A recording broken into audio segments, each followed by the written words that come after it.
The Falls Count Everywhere podcast would like to mention our friends at the following. We Talk Wrestling.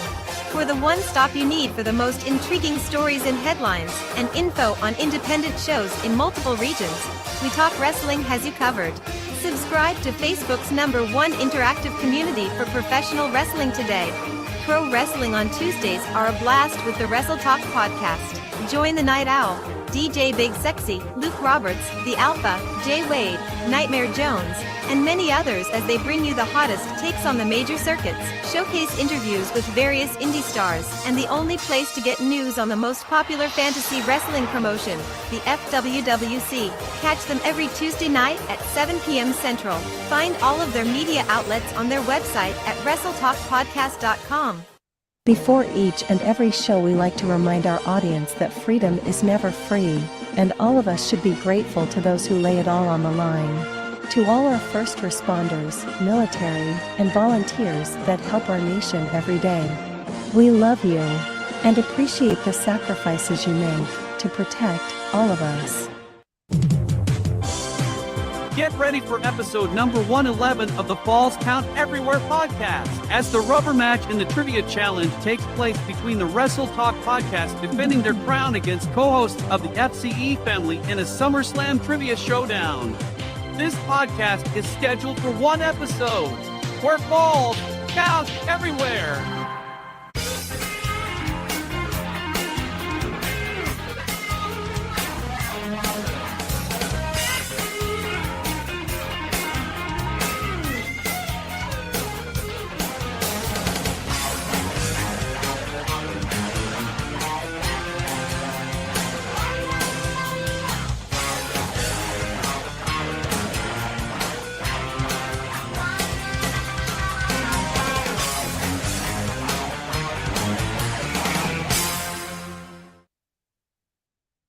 And happy Saturday or Sunday night to you here, everybody. That's right. It is the Falls Count Everywhere podcast. And we are live here Sunday night. We're glad that you're here with us here on the first Sunday in August, which we just got done with the biggest party of the summer last night. You know, we get sitting to WWE SummerSlam. We're going to touch on that just a tad at the beginning here. But I digress. We want to get in with our show, everybody. I am Rough Cut Rick Ruby here on the left, and to the right, of course, as always, the Gem Stadium Mouse Zmiz. And Z, I'll tell you, let's just get right into it just for a little bit. I know that you had high hopes, but just another swerve yet again from the tribal chief and the councilman himself. Well, it is what it is. I was not happy, and like I told Douglas O'Shea today in our 2-hour conversation, which was a beautiful conversation. Thank you, Doug, again for a great riveting conversation about our opinions in wrestling and stuff. I love talking that kind of stuff, but he was all for it. I'm against it. I turned off the TV last night, angry and mad. I'll turn in tomorrow night wanting answers a little bit maybe, but no, I'm still firmly behind Jey Uso, and I'm going to continue to be firmly behind Jey Uso. I love the story that they keep telling. I love the fact that I'm actually cool with Roman winning because the story needs to be, the story doesn't end. And if you're not watching WWE's press conferences after the show, you're missing out on so many great little tidbit things and how people are, what they say, how to, what in the inner workings of professional wrestling, which is beautiful. And it's nice to see that curtain pulled back just a little bit, and yeah, I was mad. Mad.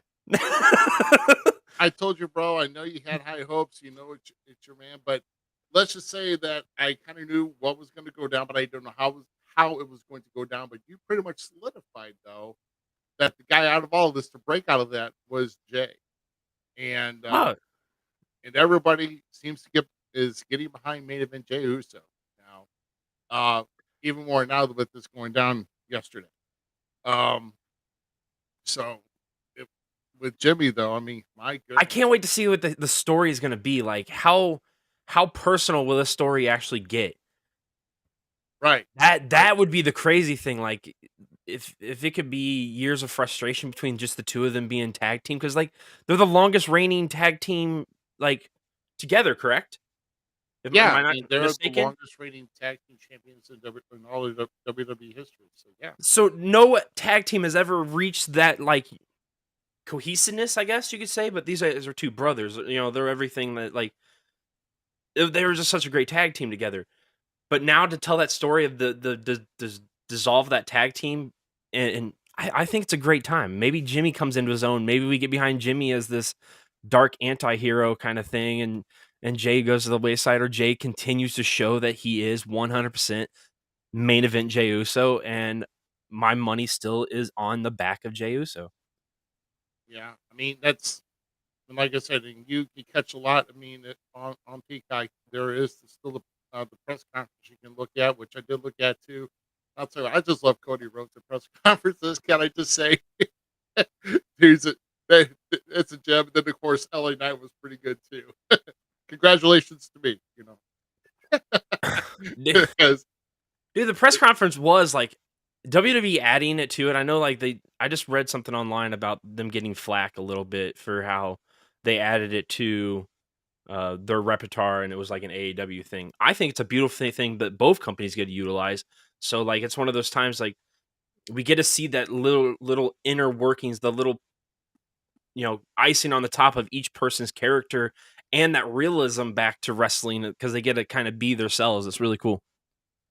oh my goodness, yeah, I know. But we're going to get into a little bit more of that here. What I wanted to get to real quick is we're going to get to some things early, and then we're going to bring on our other guys here for tonight. But we've got a lot of shows upcoming this weekend, including one show that we just want to let everybody know that's not in the video. This is for Palmetto Championship Wrestling. It's with Destiny Awaits at this Saturday, August 12th. They're wanting us to kind of help with the promotion, and they're out of Camden, South Carolina. Bunch So of that's great people down there. They're friends of mine through We Talk Wrestling. Awesome group. I absolutely like when I can and I can squeeze them in. They're a company that I watch. They have a YouTube, everything. So yeah, keep an eye on this one. yeah. And they do it right. Clips. Yes. Yeah. Are you listening? No. I'm throwing it out there. Do it right. I know. So that's this in Camden, South Carolina, with bell time at 7:00, and with doors opening the VIP at 6 p.m. Of course, you can go and visit their Facebook page for more information on that. To get to the rest of those here, we've got another video coming up here. It's just going to be about a few minutes long. Just stick around, and we're going to be back with the rest of our crew for tonight's big main event. So stick around, and we'll be right back. Check out these great shows and appearances coming to a city near you. Saturday, August 12th, Mid-States Wrestling returns to the Relics Event Center in Springfield, Missouri. Doors open at 6 p.m. and bell time is at 7 p.m. Your main event features MSW Heavyweight Champion, the Smoking Ace Luke Langley, defending the title against Sam Stackhouse. To reserve your seats for this event, visit MSWtickets.com or call 858-848-SLAM. Arkansas Wrestling Association presents Indie Mania on Saturday, August 12th, located at 600 North 10th Street in Blytheville, Arkansas, raising funds for St. Jude Children's Research Hospital. Special guests scheduled to appear are Downtown Bruno, Dangerous Doug Gilbert, and Wildfire Tommy Rich. Ticket prices for the show are front row reserve $25, ringside reserve $20, general admission $10. Doors open at 5 p.m. and bell time is at 6 p.m. Don't miss this awesome event. World League Wrestling returns to the Harley Race Arena in Troy, Missouri as they present Summer Sizzler on Saturday, August 12th. Scheduled to appear on the card is Brandon Espinosa, Moses, Tootie Lynn Ramsey, and many more. Doors open at 6 p.m. and bell time is at 7 p.m. Advanced ticket pricing is $20 for adults. Kids 5 and under are $5. To purchase your tickets and advance, call 573-392-4100 or visit HarleyRace.com. Saturday, August 12th, Southern Illinois Championship Wrestling returns to the Belle Claire Fairgrounds as they welcome special guest WWE Hall of Famer Tito Santana. Your main event of the evening pits the newly reacquired SICW Tag Team Champions, the LA Hustlers, with Lucky B. Larson in their corner defending the titles against the current SICW Classic Champion, the Big Texan, and the 2023 Bruiser Brody Battle Royal Memorial Cup winner, Bobby D. Doors open at 6 p.m. with a bell time of 7 p.m. Reserve your seats for this awesome show by going to SICW.org or by calling 618-286-8255. 848. Saturday, August 19th, Illinois Elite Wrestling returns to the Elks Lodge in Granite City, Illinois, as they present Extreme Behavior. Doors open at 5 p.m. with a bell time of 6 p.m. One of the showcase matches features the IEW Midwest Champion Shrapnel defending against Jody Ultra. Door ticket prices are $15 for adults, $5 for kids. Children 5 and under are free. To save money on adult tickets, purchase your tickets and advance online at IllinoisEliteWrestling.ticketleap.com. Tri-States Wrestling returns with a huge event Saturday, August 26th at the Breckenridge, Missouri High School located at 400 West Colfax Street, benefiting the Against All Odds Animal Rescue. Doors open at 6 p.m. with a bell time of 7 p.m. Your main event features the TSW Heavyweight Champion, the Iceman, defending his title against Franco Varga. Tickets for VIP front row are $20. General admission is $10. Children under 13 are $5. Get your tickets for this event in advance at TriStatesWrestling.com. Saturday, August 26th, the stars of American Championship Wrestling comes to Segment High School in Imperial, Missouri for a band program fundraiser. Don't miss the battle of Segment's strongest between the football team versus the wrestling team in a tug of war. Doors open at 5 p.m. with a bell time of 6 p.m. Front row seats are $10. All other tickets are $6. Get your tickets at the door or get them in advance by going to acwtheshow.com. Remember, fans, without you in the seats, there is no wrestling. Make sure you make plans to attend these shows, and we'll see you at ringside.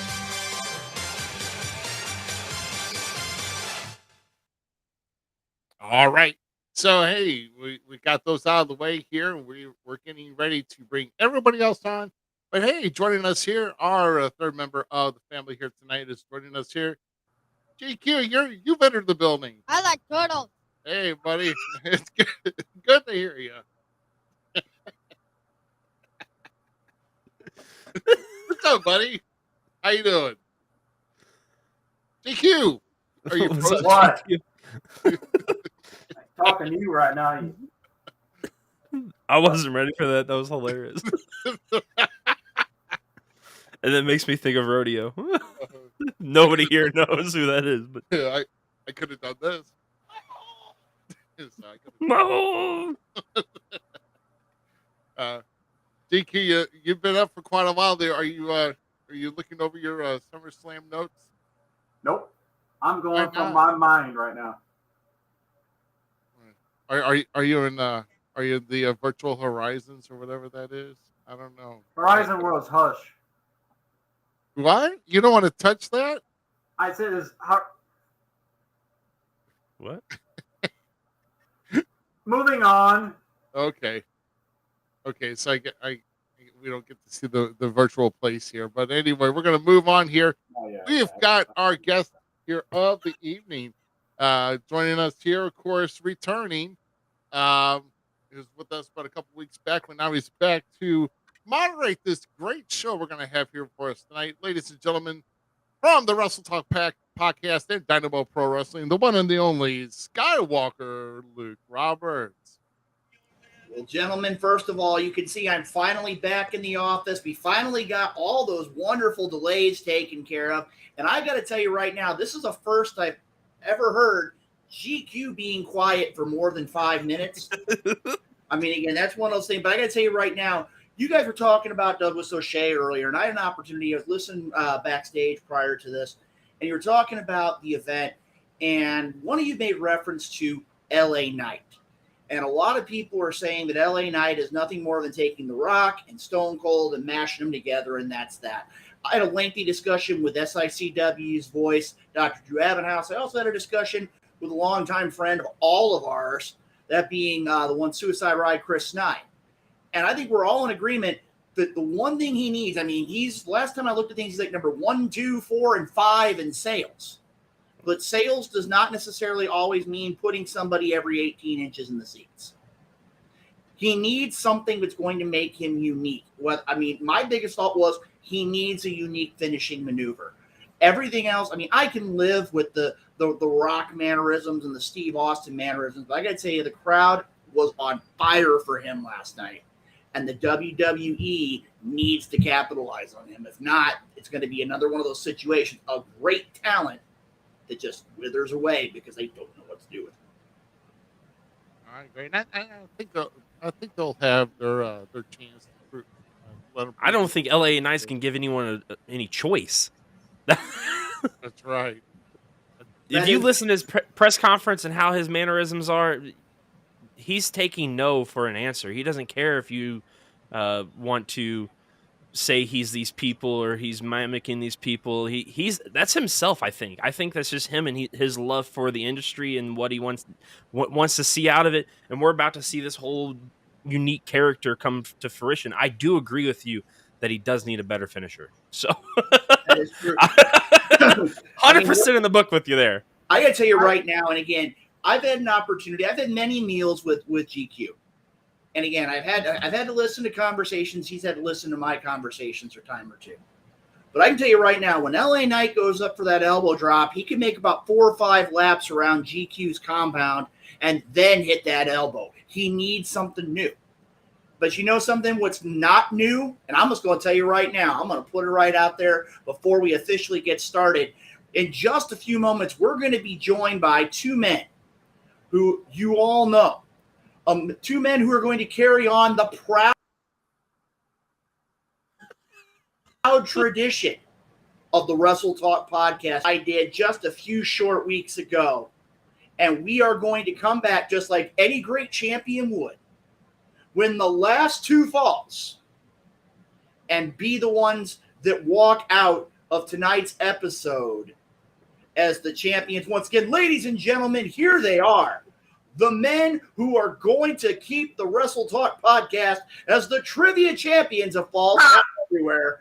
Ladies and gentlemen, SonnyMoney Mayo and Justin Wade. Ladies and gentlemen, I present to you Team Wrestle Talk Podcast.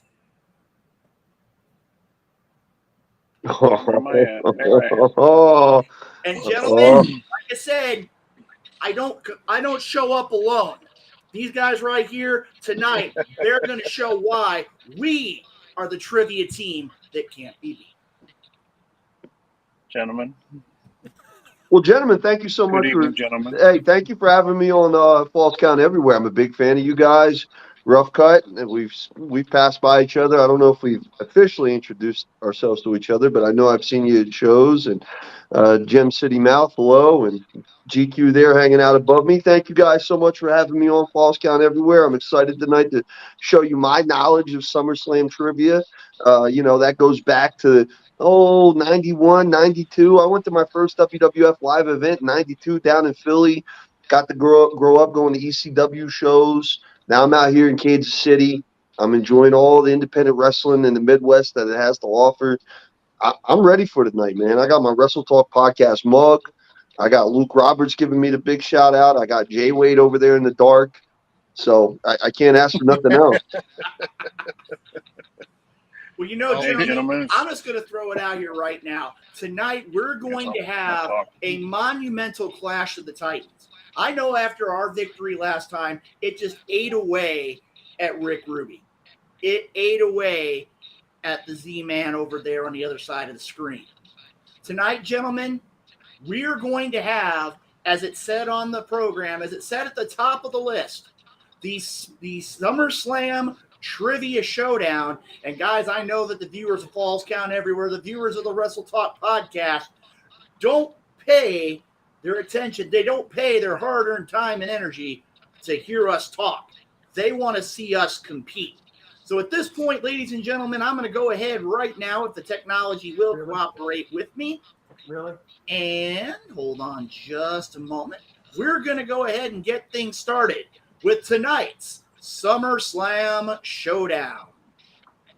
Tonight's contest will be featuring the challengers this evening, the Falls Count Everywhere podcast, and the current reigning and defending champions of the Wrestle Talk podcast. Now, as we have had the last 2 competitions, we're going to go ahead here and elaborate a little bit on the rules. In the first round, there will be 5 questions in 6 different categories related to SummerSlam. Each team will alternate between team members to answer questions. If the person gets it correct, they'll earn the points for their question.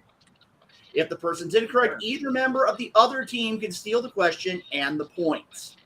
At the end of the first round, each team will choose a member to answer the final round question. They'll risk as many or as few points as they see fit. And the team with the most points at the end of the final round will win the SummerSlam Showdown.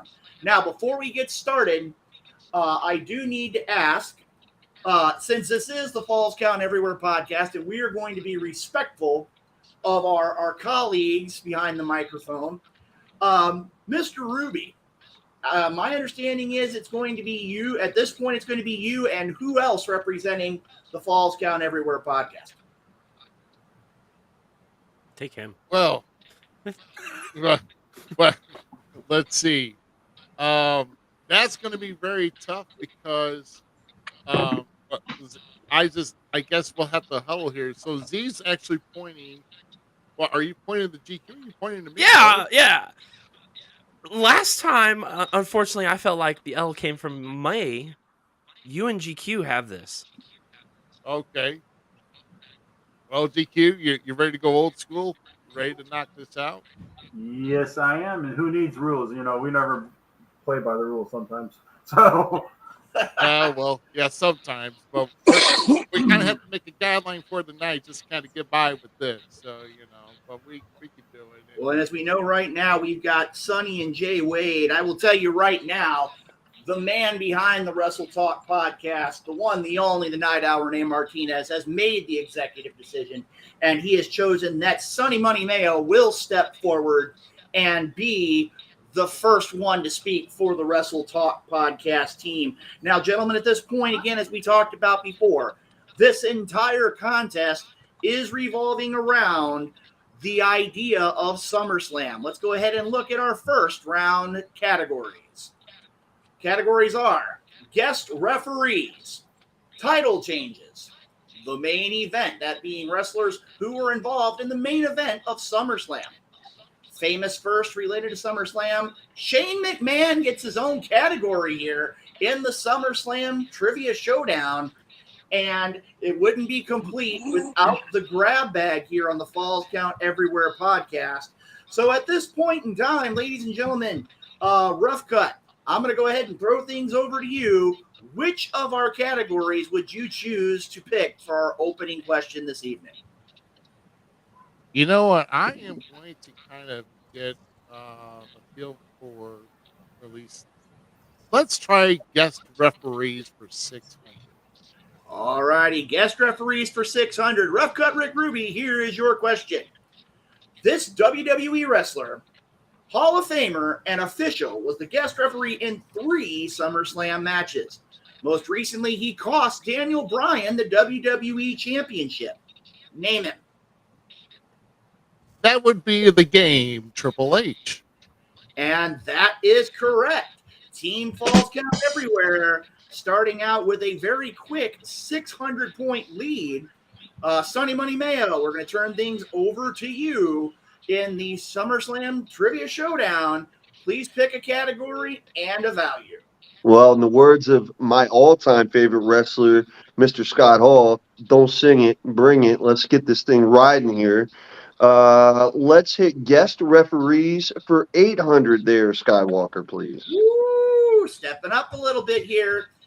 This WWE wrestler was the special guest referee in the 2-on-3 tag team match featuring Hulk Hogan and the Ultimate Warrior against a team led by Sergeant Slaughter. Name him.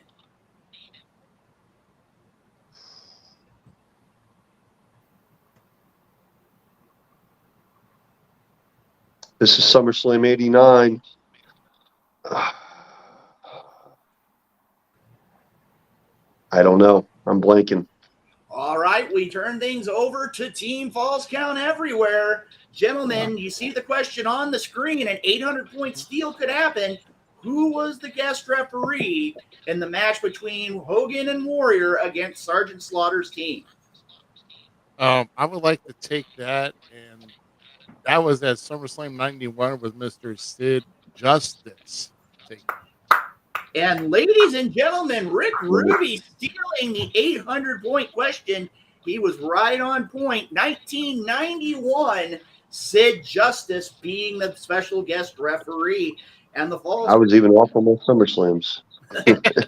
The Falls Count Everywhere podcast up by 1,400. GQ, the board is yours. Let's do grab bag for 600, please, Alex. Grab bag for 600. Who won the $1 Million Championship at SummerSlam 91? That would be Virgil. And once again, Falls Count Everywhere stepping up 3 for 3 here on the Wrestle Talk Podcast, taking on Falls Count Everywhere. Jay Wade, you got to find some way to stop their momentum. The board is yours. Let's try it. Let's do guest referees for 1,000. Guest referees for 1,000. This late WWE Hall of Famer refereed one match at SummerSlam 90 between Jake the Snake Roberts and Bad News Brown. Name him. Shit. It's not shit. It's just the wrong answer. He wasn't there for that. He was booked somewhere else. Is it Roddy Piper? Incorrect, Jay Wade. We'll throw it back over to Falls Count Everywhere. Dang. Gentlemen, you can extend your lead here. Do either of you know who this individual was? I think I have a good one, a good shot at that. I'm going to say the Big Boss Man. And ladies and gentlemen, yet again, Falls Count Everywhere taking. My Lord. You're right. Wow. I have a question for Wrestle Talk. How's it feel being spanked like this? Yeah. It's not over yet, brother. It's Yeah, not like I said, over there's still yet. plenty of There's questions. more questions. It's okay. It's all right. I expect that from GQ. I don't expect anything less. Oh, all right, Ruby, the board is yours. Please choose a category. All right. How about we do title changes for 600? Which one again, Ruby? 600. Title changes 600. Title changes for 600. This WWE wrestler won the Universal Championship at SummerSlam 2020, defeating Braun Strowman. Name him. I'm going to have to say the Tribal Chief, Roman Reigns. That is incorrect. Oh, Team Wrestle Talk, here's your chance to get back in the game. Who defeated Braun Strowman in 2020 for the Universal Championship? Either of you can take this question. Would that I'll be take the it. Beast in Go ahead, Jay Wade. That was the Fiend, Bray Wyatt. And ladies and gentlemen, just like You're that, so lucky. the Wrestle Talk podcast is on the board, 600 points Correct. for that steal. SonnyMoney, you're in control, and the Wrestle Talk podcast answering the last question correctly. Let's go ahead and move on to you. All right, even though he stole my gimmick, we'll hit it there. Let's go Mr. Shane McMahon for 400, please. Shane McMahon for 400. Which Hall of Fame group defeated Shane and Vince McMahon at SummerSlam 06? That would be D Generation X. And the survey says that he is correct. Taking the Wrestle Talk podcast team to 1,000 points. They're kind of changing Good job, Sonny. the momentum here. GQ, the board is yours.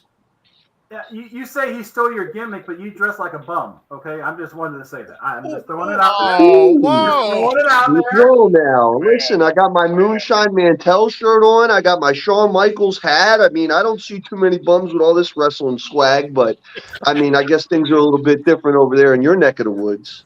You have better indie shows, obviously. Oh, yeah. All right, GQ, the board is yours. Let's do Shane McMahon for 600. Shane McMahon for 600. At SummerSlam 2003, this former on-camera official lost to Shane McMahon in a Falls Count Anywhere match. Crap.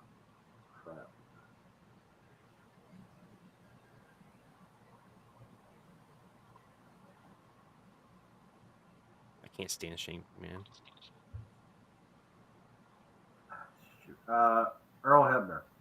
That is incorrect. Team Wrestle Talk, can you continue the momentum here? SummerSlam 03, what on-camera official lost to Shane McMahon in a Falls Count Anywhere match? Would that be Mr. Eric Bischoff? To quote the line from his theme song, he's back and better than ever. Ladies and gentlemen, the Wrestle Talk Podcast getting another question correct. And they're cutting down on that lead a little bit at a time. At this point, Jay Wade, the board is yours, and there's a lot of categories still available. Shane McMahon for 800. Continuing with Shane O'Mac for 800, this former WWE wrestler defeated Shane McMahon in a hardcore match at SummerSlam 2000. Noted by Shane McMahon falling off the video screen. Name him.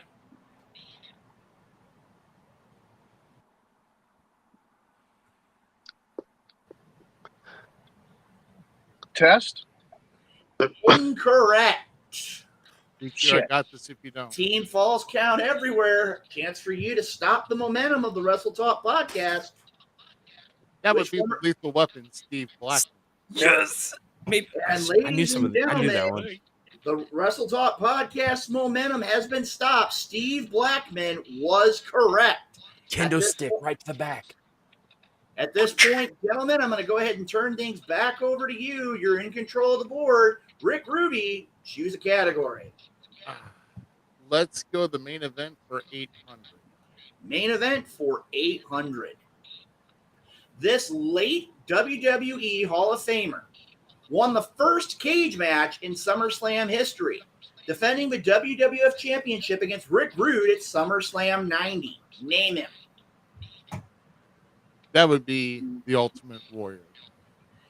And just like that, 800 more points have come back to the Falls Count Everywhere podcast. At this point, let's go ahead and turn things back over to SonnyMoney for our next selection.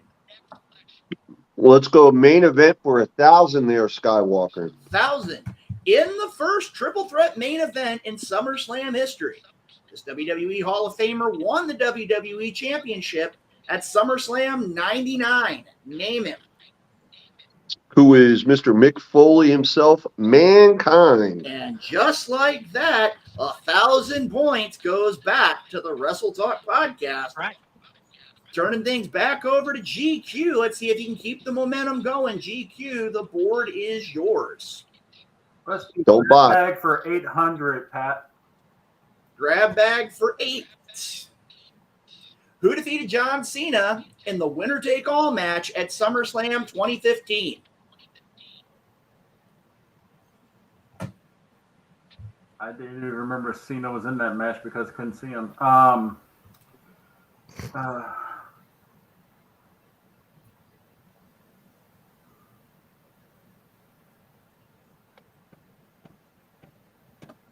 The Rock. Incorrect. Team Wrestle Talk, a chance to steal and get even closer. Who defeated John Seth Cena? Rollins. I heard somebody. Was that you, Jay Wade? Yeah, Seth Rollins. And just like that, the Wrestle Talk podcast steals 800 points, closing that lead now to 1,200 points. At this point in time, I do believe, Jay Wade, you are in control of the board for the final question of the third round here. Go ahead and pick a category and amount. Let's do title changes for 800. Title changes for 800. This late WWE Hall of Famer won his only championship in the WWE at SummerSlam 90, defeating Mr. Perfect for the Intercontinental Championship. Name him. The master of the discus punch at that time, Mr. Texas Tornado, Kerry Von Erich. And just like that, the gap has closed to 400 points. The Wrestle Talk podcast is correct. Kerry Von Erich was the correct answer. Now, at this point, gentlemen, like I said, we are 3 rounds in. GQ, do you have any comment knowing that the Wrestle Talk podcast has now closed the gap to only 400 points when at one point they were ahead by nearly 3,000? Nah, I mean, Sunday bankruptcy and all that is going to learn, sometimes you don't get everything at the beginning. Well, at this point in time, Sonny, I got to give you the floor here. He's taking some jabs at you. Any thoughts or any views on Mr. GQ's comments thus far here this evening in the third and deciding contest?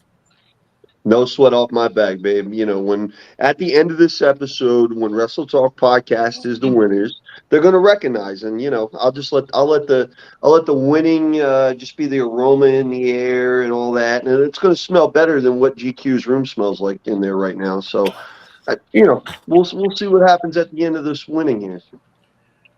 You All see right. what Jabroni said and all that. You know, he wishes he was that cool, but you know, he can't be. Yeah. See, yeah. Oh, man. Well, guys, let me tell you right now, there's still plenty of the SummerSlam Trivia Showdown still to go. We're going to go back to our contest with the one and only Rough Cut Rick Ruby in control of the board. Let's see. Okay, wait. Let's go and choose something here. Let's go. Title changes 1,000. Title changes for 1,000. This wrestler has won 4 WWF WWE championships at SummerSlam, most recently winning the Raw Tag Team Championship in 2021. Name it.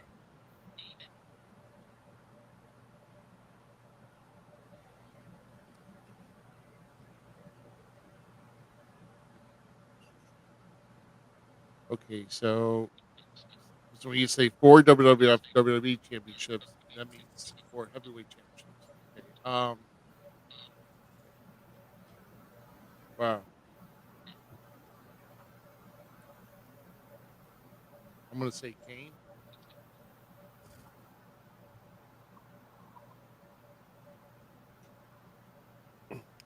Say your answer again. I said Kane.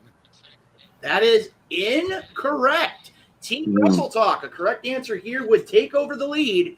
Which wrestler has won 4 WWF WWE championships at SummerSlam, with the most recent being the Raw Championship, Raw Tag Championship in 2021? Can I take this one, Sonny? Yes, please, because I'm blanking out over here, bro.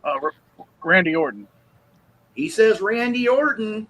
I can say the Viper is correct. And just like that, Wrestle Talk has That is staged a correct. comeback, and they are now in the lead going into the next question, which I do believe the next one there would be Ruby. You asked for 800, GQ. correct? Yeah, that was the 1,000. So that would mean SonnyMoney, you're next on the board. Let's do famous first for 400. Famous first for 400. This famous tag team won TLC 1 at SummerSlam 2000. Hmm.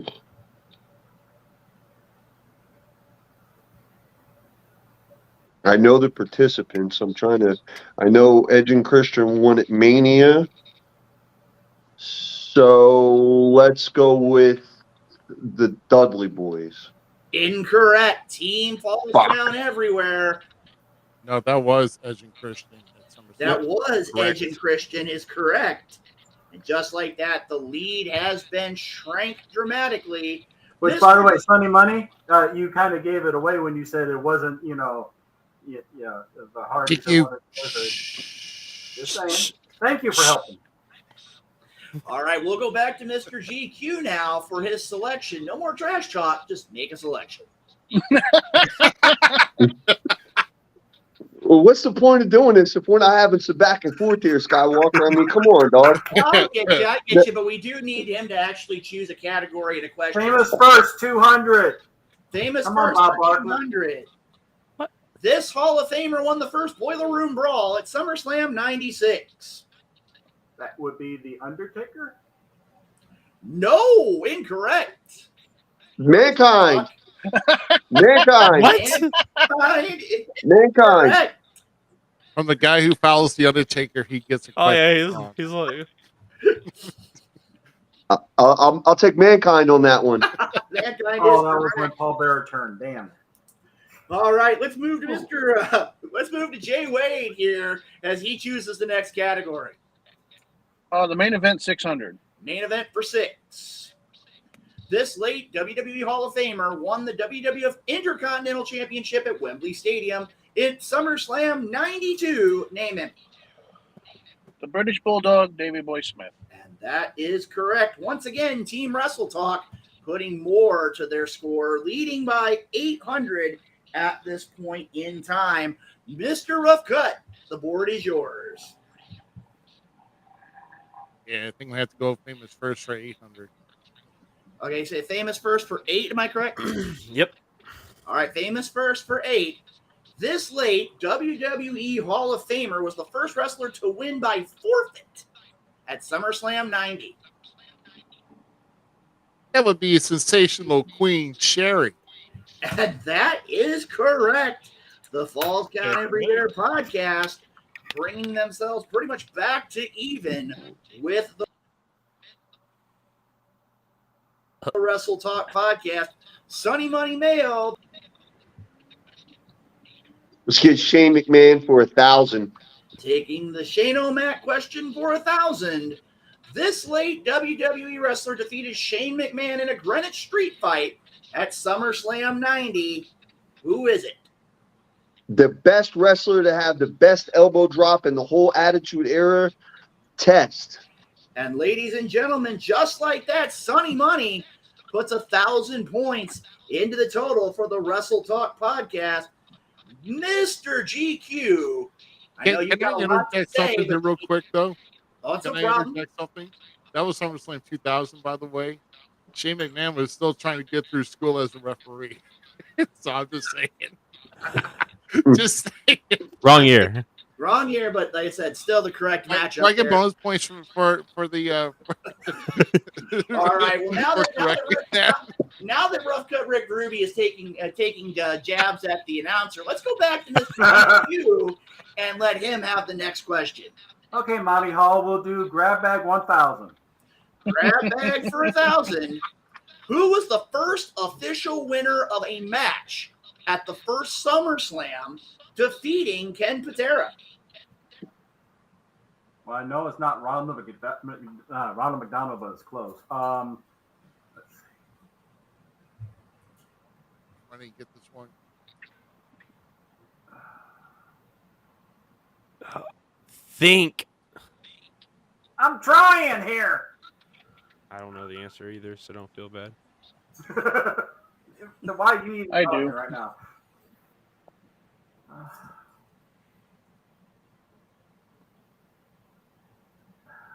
GQ, we need an answer. I don't know. Bam Bam Bigelow. Incorrect. Team Wrestle Talk, the question is to you. Who won the first official match at a SummerSlam, defeating Ken Patera? Bad News Brown. And just like that, Team Wrestle Talk steals 1,000 points. Bad News Brown is correct. For those that go back and look at history, the first matchup went to, I believe it was a double countout. So the actual first official winner of a match was Bad News Brown. At this point, let's move on to Jay Wade. Plenty of questions still on the board. Jay Wade, make a selection. Famous first for 1,000. Famous first for 1,000. This WWE Hall of Famer was the first to lose a casket match at SummerSlam 95.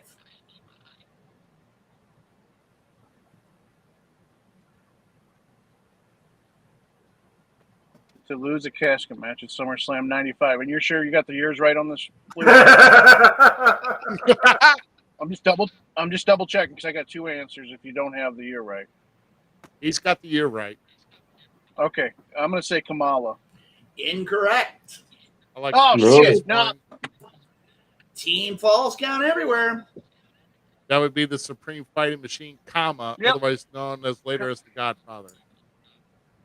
You also could put out there Papa Shango as well, but it gets you back the 1,000 points. That was correct. Comma is a correct answer. Rough Cut Rick Ruby, it's your turn. Go ahead and choose a question and a value. All right, let's go main event 400. Main event for 400. This Hall of Famer defeated The Undertaker in the main event of SummerSlam 94. See, I don't know, GQ, can you answer this one? Would that be The Undertaker? The Undertaker did defeat The Undertaker at SummerSlam 94. That is correct. SonnyMoney, board is yours. Pick a category. So let's go. Let's clear off this board on famous first for 600, please. Famous first for 600. This wrestler lost the first jailhouse match at SummerSlam 91.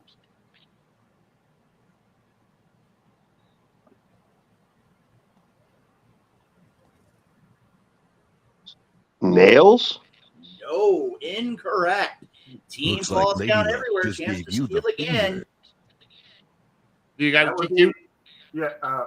I'm the Mountie. I'm handsome. I'm brave. I'm strong. Motherfucker. And that is Hey, watch correct. the language, little lady. Falls count everywhere, taking another 600 points, ending that first sweat category. Let's see here. I believe that would be Mr. GQ. Let's do main event for 200. Banner. Main events for 200. This person competed in the main event of SummerSlam 89 as the partner of Macho Man Randy Savage.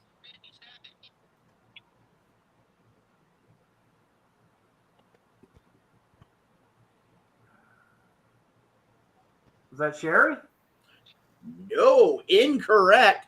Team Falls count everywhere is incorrect. Wrestle Talk Podcast. You can steal for 200. Who teamed with Randy Savage at SummerSlam 89? That be you. That's my bike punk. That's Debo, Mr. Zeus himself. Mr. Zeus Correct. is correct. That gives the Wrestle Talk Podcast another 200 points. Jay Wade, the I'm glad board you is said on that question. I'm glad you said person and not wrestler because I would have contested that one. That's true. Jay Wade, category is yours. Let's do title changes for 400. Title changes for 400.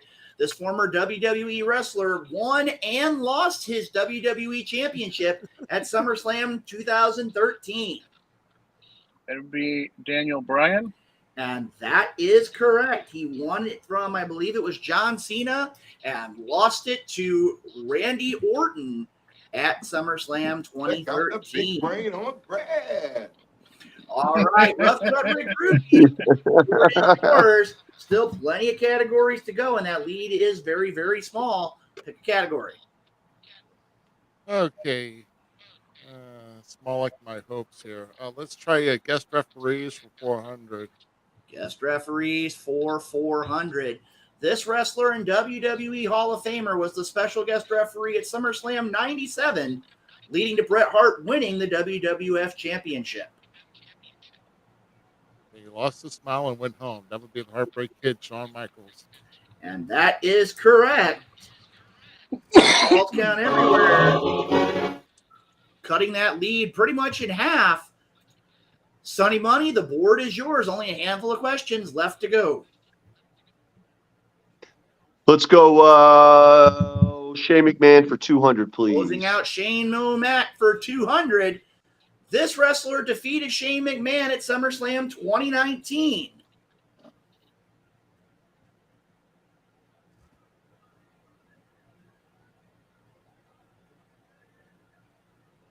I have two choices in mind. I'll go with my first choice that popped in my head. Let's go with Braun Strowman. Incorrect. Team Falls count everywhere. Go ahead, GQ. Oh, me. Oh, okay. My only guess would be The Miz. No, incorrect. As a matter of fact, I believe Mr. Z is wearing the answer. His shirt, yep. That being Kevin Owens. Oh. Yeah. So at this point in time, we will go back to Mr. GQ. 3 categories still on the board. Choice is yours. Okay, Chuck Worley. We're going to do grab bag for 400. Grab bag for 400. What city has held the most SummerSlams?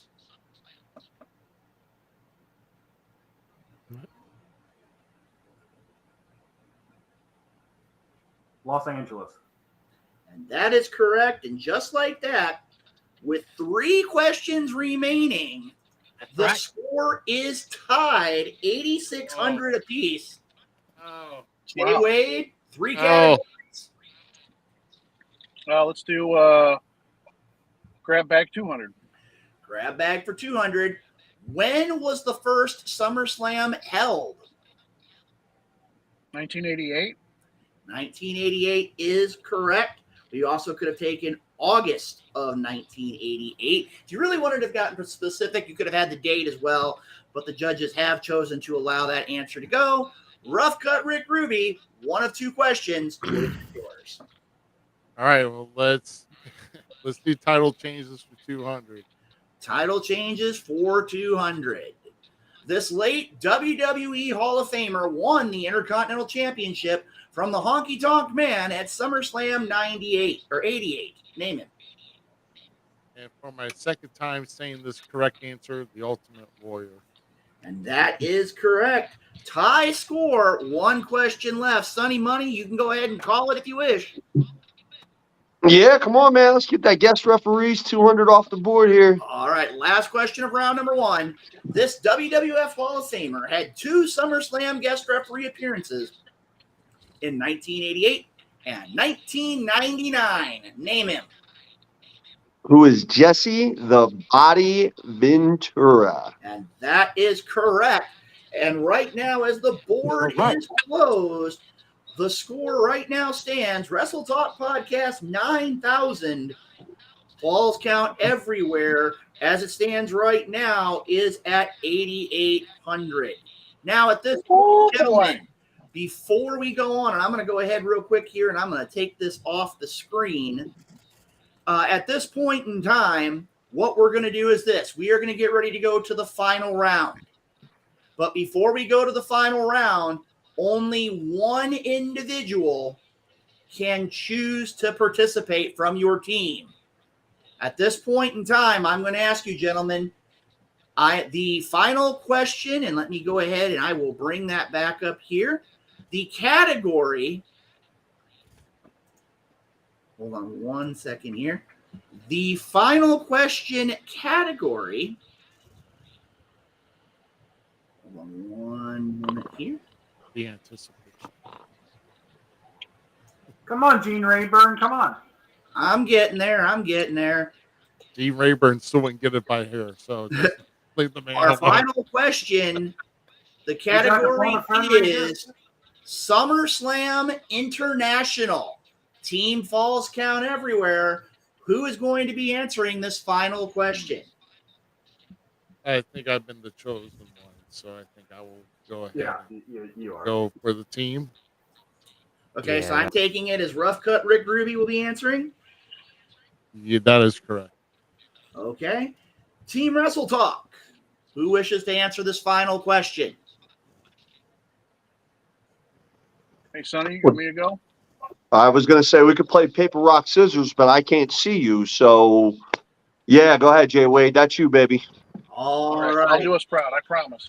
All right. Well, here it is. Before we get too much farther along, much like in that game with the legendary late Alex Trebek, Rick Ruby, your team has 8,800 points. How many are you willing to wager on this final question?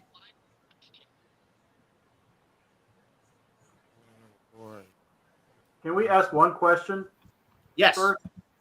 What is their points? 9,000. Were you not listening? I wanted to hear it again. Here Let me go now, nerd. We're over 9,000. Yeah, Wrestle Talk has a 200-point lead going into the final question. Okay. So we have to give our total of what we want to bet on. Yes. Or can we write it down? Actually, tell you what, if we can, Jay Wade, do you have the ability to write something down? Hold on a second. All right. Tell you what, gentlemen, let's go ahead and you can write down both your points and the answer to the question. SummerSlam International is the category. Ruby and Jay Wade, please let me know when you've written down your wagered points. Ruby, your team has 8,800. Jay Wade, your team has 9,000.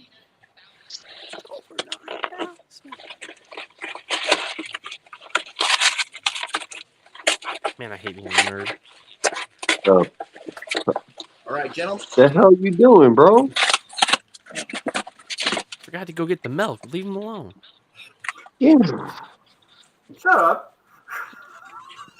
That sounds like Vince McMahon scrapping the script of Raw 3 minutes before showtime. That was good. Love it. That's what that Okay, I got sounded one. like. Okay, Ruby, are you ready? Yes, sir. Okay, Jay Wade. Yeah. All right, both of you have your point values put down. Here is your final round question. Out of the 36 SummerSlams, how many of them have been held internationally? Out of 36 SummerSlams, how many of them have been held internationally? Write your answer on the paper. Oh. Write your answer on the paper. Out of 36 SummerSlams, how many of them have been held internationally? Well, Ruby's writing it down, but I like to have the little. it's too late now. Don't press the button. Okay. Ruby. So this is outside of the United States, correct? Outside of the United States, that is correct. How many of the 36 SummerSlams have been held internationally?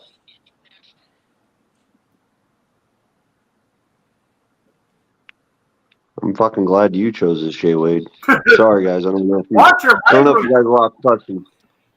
Sunny Sense.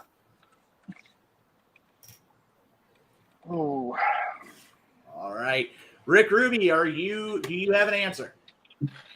Yes, you're wanting the number of how many, correct? Correct.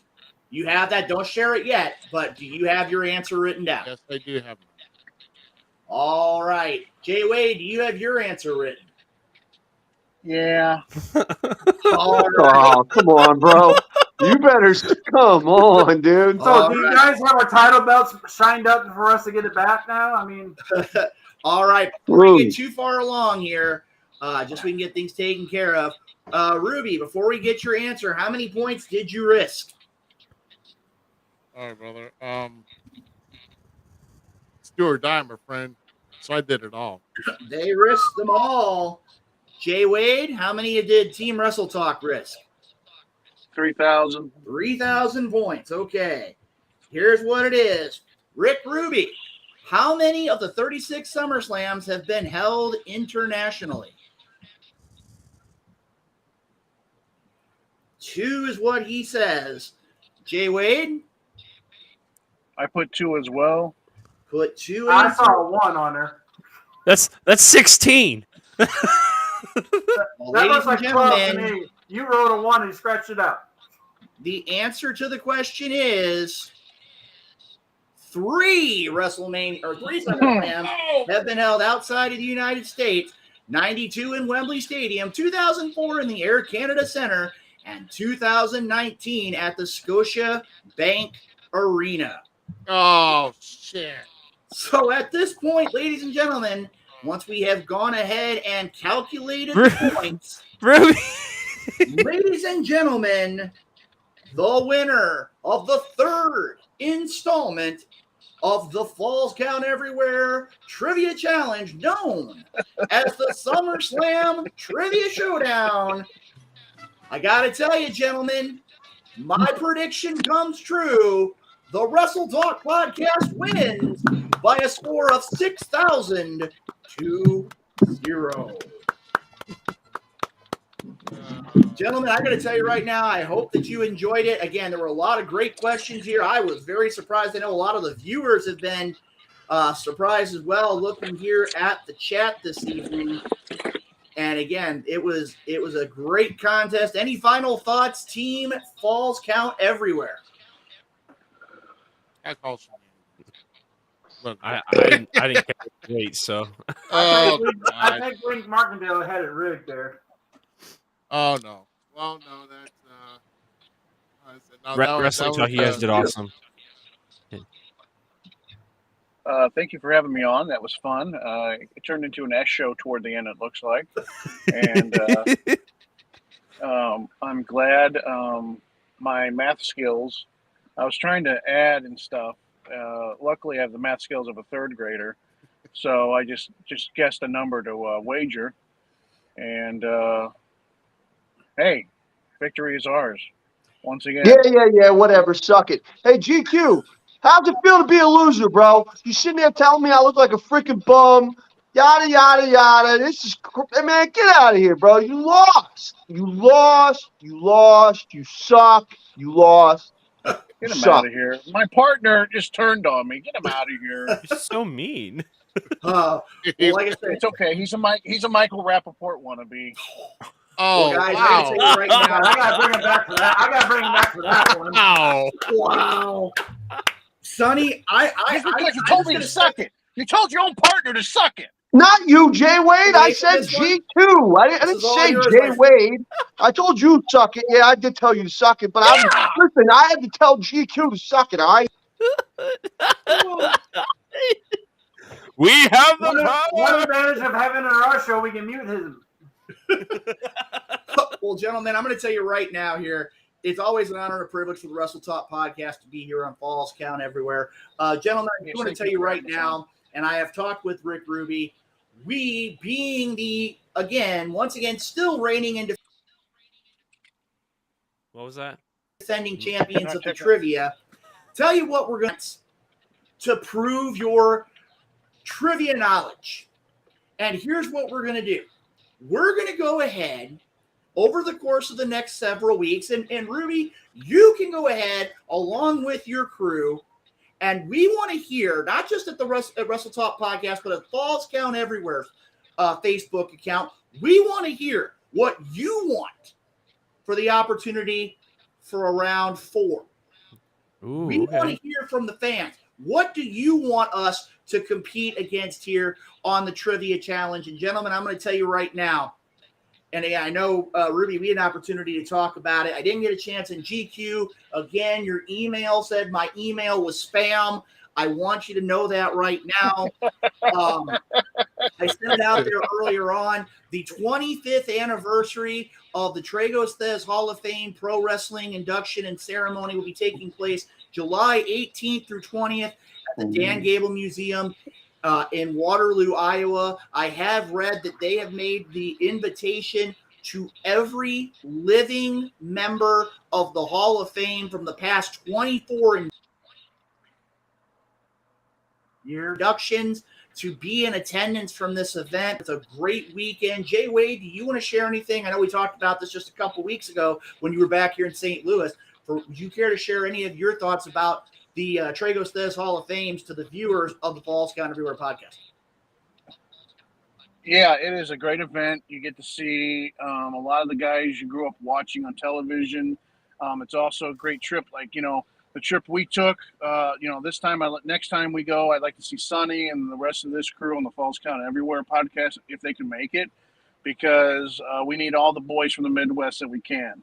So it's a great opportunity for everyone involved in wrestling. If you're a fan, a participant, if you're, and there's also, Luke Roberts is pointing up to his recent win. He won a framed poster from the auction. So, there's a lot of events, a lot of Q&As, it's good for all those involved who like wrestling, from fans to wrestlers to podcasters. So. Like I said, it's going to be a great time had by one and all. I believe until the 1st of January, if you purchase your tickets well in advance, tickets are $125 for an all-access pass, and that covers a lot. That covers a special meet and greet dinner on Thursday night at the Dan Gable Museum. Also gives you an opportunity to participate in the trivia contest held over at Brian's Blue Plate. A great night going on over there. Friday, it gives you not only attendance to the events at the Gable Museum, but it also gives you attendance to the Impact Pro Wrestling event, which is held, I believe it's at the Waterloo Convention Center, as well as Saturday events, the induction ceremony, a dinner, as well as lots of Q&As, autograph signings, raffles, silent auction at the bottom. A great night. And as a matter of fact, to give you an idea, at the last event in Iowa, and Justin, I may leave a couple out here, so please catch me if I do. In the Battle Royal, they had the Big Texan. They had the Night Train Gary Jackson, gorgeous Gary Jackson to some. They had Gil Rogers was in the event, and Attila Khan took on Wes Briscoe in a war. And again, a lot of great action took place there at the Wrestling Hall of Fame. And if you get an opportunity, make it a point to head up. I mean, for everybody who's listening here, except for Z, because I don't necessarily know the Z as well as everybody else. But when it comes down to it, most of you, it's only like a 4 or 5 hour journey to make your way to Iowa. It's actually a 5.5 because we drove slow. Pick me up on the way. Hey, Well, it can be arranged from the West Coast, so Yeah, he's just over in Quincy, Illinois. That's not too far. Yeah, I'm not far actually. Yeah, I will tell you this, gentlemen, and I got to say this out there. One of the greatest things about the trip, and Jay Wade has no clue what I'm about to say here. One of the greatest things in the world, if you've heard the Wrestle Talk podcast, you've heard Justin Wade's very outspoken opinions about the food in Seattle. Sucks. And we had an opportunity to stop at places like White Castle and Cracker Barrel and where else did we? Casey's Pizza, where I thought these places aren't in Seattle. That's true. They aren't anywhere. If it wasn't for my lovely wife and how much I love her, I would have never came with her to this god awful state. And like I said, man, the other thing you're going to learn too when you go to Iowa, Casey's is the gas station. I mean, their headquarters is, I believe it's in Arcady, Iowa, but you see it like every exit. And the hotel we stayed at, I mean, again, the Best Western Hotel, where the majority of the after-hour events take place, has a lot of stuff. It's only about a block and a half from the Hall of Fame. We stayed at the Days Inn, which was about a 10-minute drive. Lots of great food, lots of great places to shop. I mean, you name it. Lots of great things. Nice scenic drive. As we talked about right here on Falls Count Everywhere, you can go out and see the President Building, where they crowned the first ever National Wrestling Alliance World Heavyweight Champion. Great opportunity. Again, guys like Rusty Rex from Kansas, we had an opportunity to see. I know a man who watched the show many times, Tyler Cooley was there. A lot of the SICW contingent was there. A lot of great folks were in attendance. And I'm going to tell you right now, again, shout out to Becca, to Chad, to Troy, to Jim, to Dan Gable himself for helping us put on a great event. And I'm going to tell you right now, I'm very much looking forward. If you're a true pro wrestling fan, you need to make your way up July 18th to the 20th to the Trago Says Hall of Fame in Waterloo, Iowa.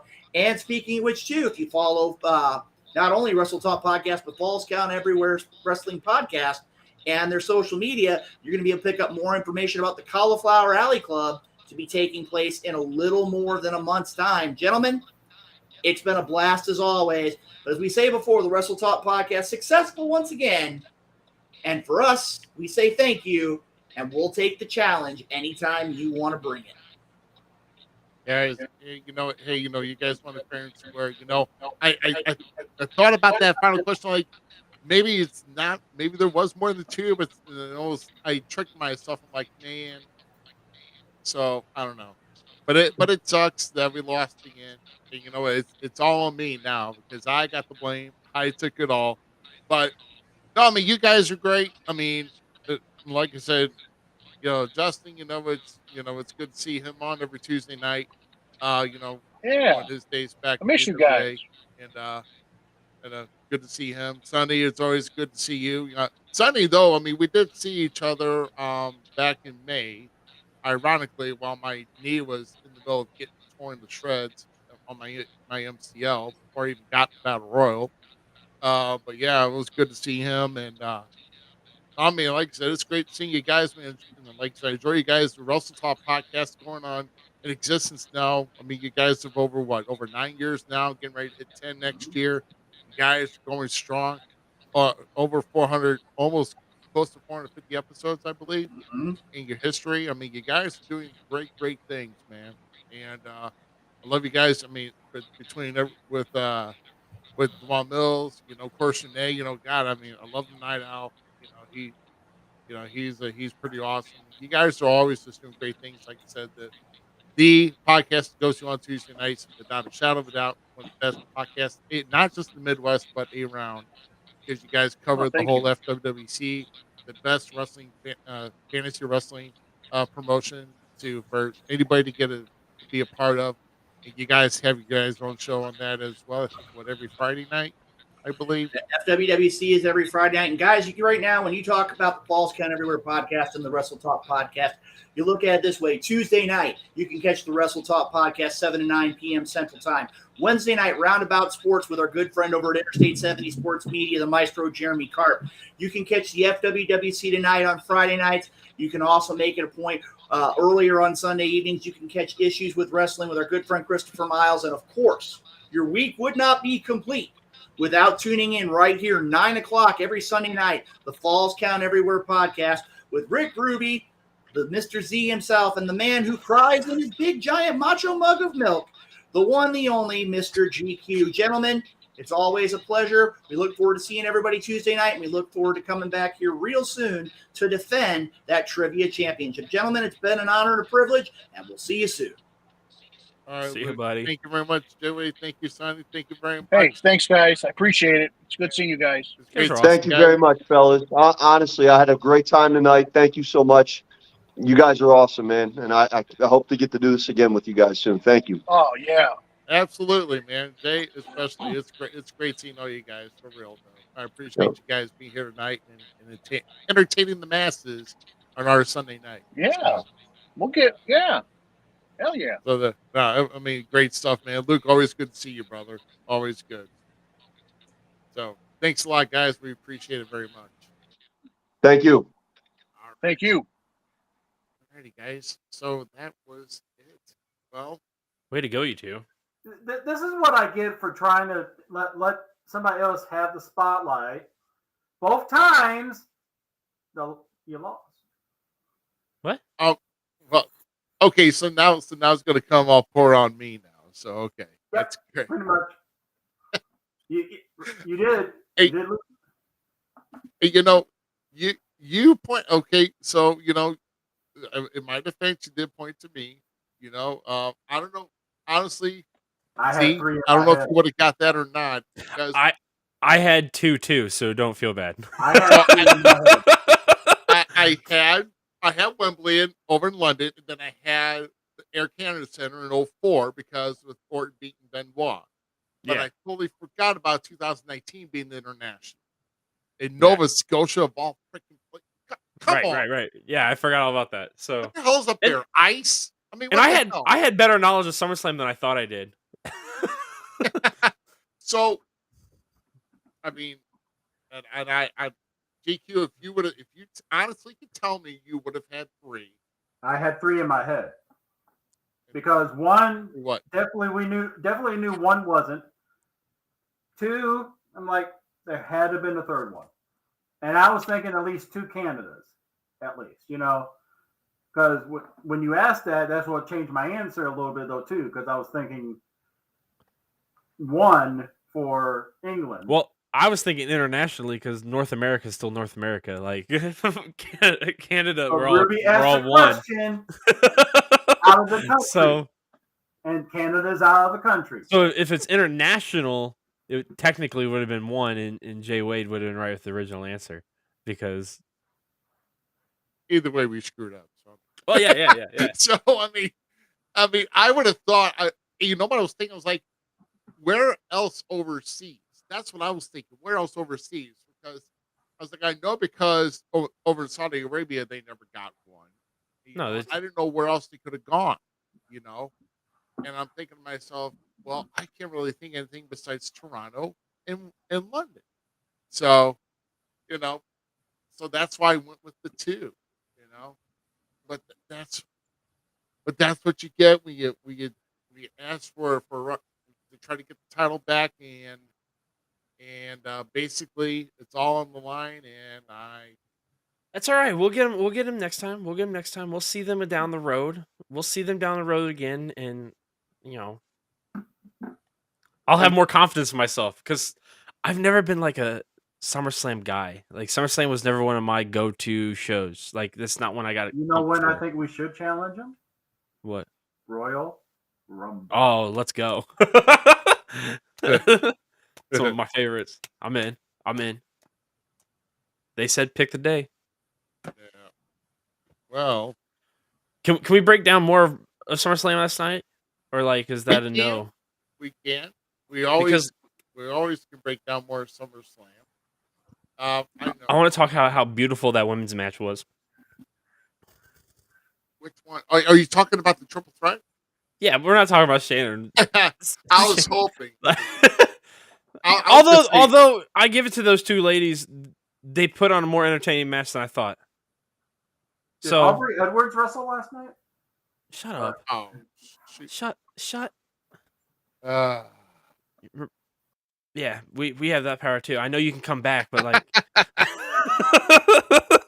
You're a stage 5 dumbass. but no, I'm talking about Bianca Belair, Asuka, and Charlotte. Who you and I think wanted Asuka to win, right? GQ. Is that where you were laying at? We talked about it. He was on in that episode. Yeah, right? It was just me. definitely not where the other participants really, but. Man, I thought the ladies had a great Doug and I were talking, right? Doug and I were talking today about it a little bit, and he's like, I thought it was like a slow build and it wasn't that good. And I'm like, I see where you're coming from. It was. They really, but I'm giving them credit where they deserve it, in my opinion, because if you look at Steamboat Macho Man back in the day, how slow that match started off and how the build went, and then they had the low spot and then the build back up. I feel those ladies sealed those deals a little bit on that match, and then have Io at the end to come in and win it with the briefcase. I wasn't even planning for that, but I see a bigger picture that I would do and I'd put my money into. So everybody's has the stock in Bianca Belair, right? Bianca Belair, by the way, is by far one of the best female wrestlers to be lacing up boots right now. And if anyone thinks differently, you're ignorant to what wrestling is. And Bianca's so good. But didn't a little group just get started, right? Of some powerful people. A nice female addition would be really, really sharp next to the Street Profit and Bobby Lashley. Just gonna say, bro. If they spun that and brought her, I already see that happening. Oh, bro, I am so in with that idea, because Bianca needs layers now. She's a great character, great wrestler. I enjoy. Well, we need to add that next layer. Now I'm going to say something. Bring something up. I'm going to change the match for a second, and I got to catch a flight out to Vegas. So I don't see Jay going against Roman again. Jay's going to go against Jimmy. But yeah, that's the new story. I don't see Solo, and there's so many people that are saying I don't see Solo taking it. I think he's going to still hold on to it, and that rematch building up because he already defeated Brock Lesnar. Is going to be Cody. Still, that's going to be the future build up on it. 2 different shows, though, bro. Really? They don't do that stuff already. Shh. I want Cody to stay where he is and hopefully go for the world heavyweight title. I agree with you. I think the story with the bloodline is much more in depth, and it has to stay around the bloodline right now. That is that story. Nobody else Sammy was able to break the code and get in and get growth from that, right? He broke the code and was able to be a reason for that rise. Stop it. No. Cody doesn't need that title. People are really missing out is especially with the match that we saw from Cody Rhodes and Brock Lesnar. I don't care what people think. Cody Rhodes is bigger than the titles. Cody Rhodes is hitting a whole nother stride of professional wrestling. Just like Roman Reigns, like he says in his promos, Roman Reigns doesn't need the title to be relevant. Cody Rhodes doesn't need the title to be relevant. Yeah. So that story doesn't need to be said or talked out there. Since his being over, he still will get it. I'm not saying he won't. But I just think that's the wrong way to go. That's how much faith I have in Jey Uso. Where everybody else is like, no. I see great potential in a storyline progressing and bringing up more of his family members. So and you can add anyone in there. Karrion Kross could be a knife to that equation later on. There's so many other variables that could be brought in that could potentially break the bloodline code and work their way up that little ladder that's been built by Roman and those guys. Cody doesn't need it. Cody got his hand shook by Brock fucking Lesnar in the middle of the ring. I don't care. No, Brock Lesnar did one of the greatest. I have this right here. Hold on. Where is it? The greatest meme that I feel like I've ever made.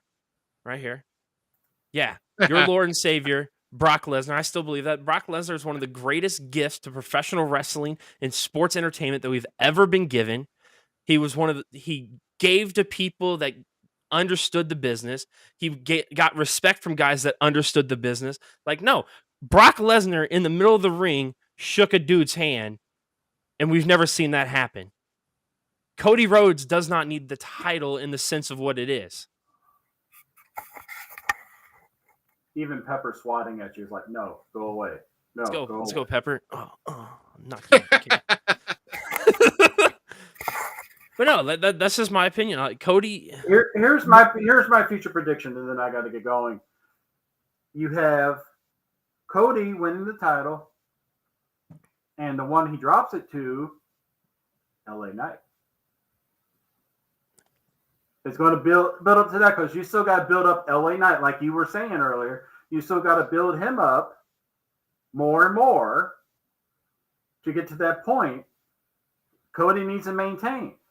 You can have it similar to when Austin beat for the first title, when Hogan and Warrior first met. But we'll have to see, LA Knight not messing it up like they did, like Warrior did. I mean, but. Wrestling has me intrigued now, and even AEW's with their storylines and some of their ways of going about it. I really am intrigued with what's going on in professional wrestling again, and that's great. That's what wrestling's about, is being intrigued. It's being able to break it down in like side iron book and enjoy like what if storylines, but then being like, okay, you didn't go that way. I see where you're going. Let's ride this out a little bit more and be like. I'm enjoying professional wrestling to a degree that I thought I'd never get to do again. What I'm saying though is somebody else, Midwest Independent Wrestling Hall of Famer, is the one that said this. He sees the Cody push being similar to Dusty Rhodes' A Great American Bash. I mean, I can see that. I'm totally fine his father. The struggle and everything to honor his father and everything, and then after that is when hopefully by that time LA Knight will be there. That's my prediction. It's a possibility we could see Cody and LA Knight at SummerSlam next year. I mean, that's a vast potential there that is there, but once again, that storyline doesn't need to involve the bloodline. That's what I'm getting at. If you listen to the press conference, and I know you didn't get a chance to watch the show or watch even the press conference, Paul Heyman says they're in the bottom of the third, man. Like, why does the story have to be told so fast? Like, just enjoy the ride. Even though that I turned off my SummerSlam, okay, my experience of wrestling, I turned it off, and I was pissed that my guy didn't win, but it made me want to tune into SmackDown because that's how much money I'm going to put in Jey Uso because I'm not backing Roman Reigns. I'm staying on my guns. When the Shield was breaking up and Dustin Vaughn and Michael Vaughn and them were on We Talk Wrestling making fun of me for making fun of Roman Reigns because I'm like, Roman Reigns ain't that good. I still believe that. I still 100% believe that, even though Roman Reigns, yes, 100% respect what he's doing in the business right now. You're making it fun to be a fan again, and I appreciate that. But Jey Uso is my dude. Jey Uso will win that undisputed title. Jey Uso will be your tribal chief. And you're day one. I'm gonna keep chanting from the top. By the way, can we have Finn really push higher? Like, the Judgment Day does not get the respect they deserve either. People need to respect greatness and remember mommy's always on top. Yeah. Oh, yeah. Let's wait for that one to be. I mean, that's just. But no, like, last night was great wrestling, man. And I got to watch it with one of my great buddies, Terry, a little bit. I got to go over there. My kids were being crazy, and I told them to stay home, but they wanted to go see Uncle Terry, but they were wilding out. But we watched the first two matches. It was fun. It was good. Ricochet, Logan Paul. God dang. a lot of people are hating on it, but I even agree. Is like you know they're building it, and the only way that it could have gone was for him to cheat to win. That's exactly. Thank you, GQ. It had to be that way. Like even me going into the match, like Logan Paul wins, has to win for one. Logan Paul had to win, like had to win that combat, and for it to be the knockout with the knuckles.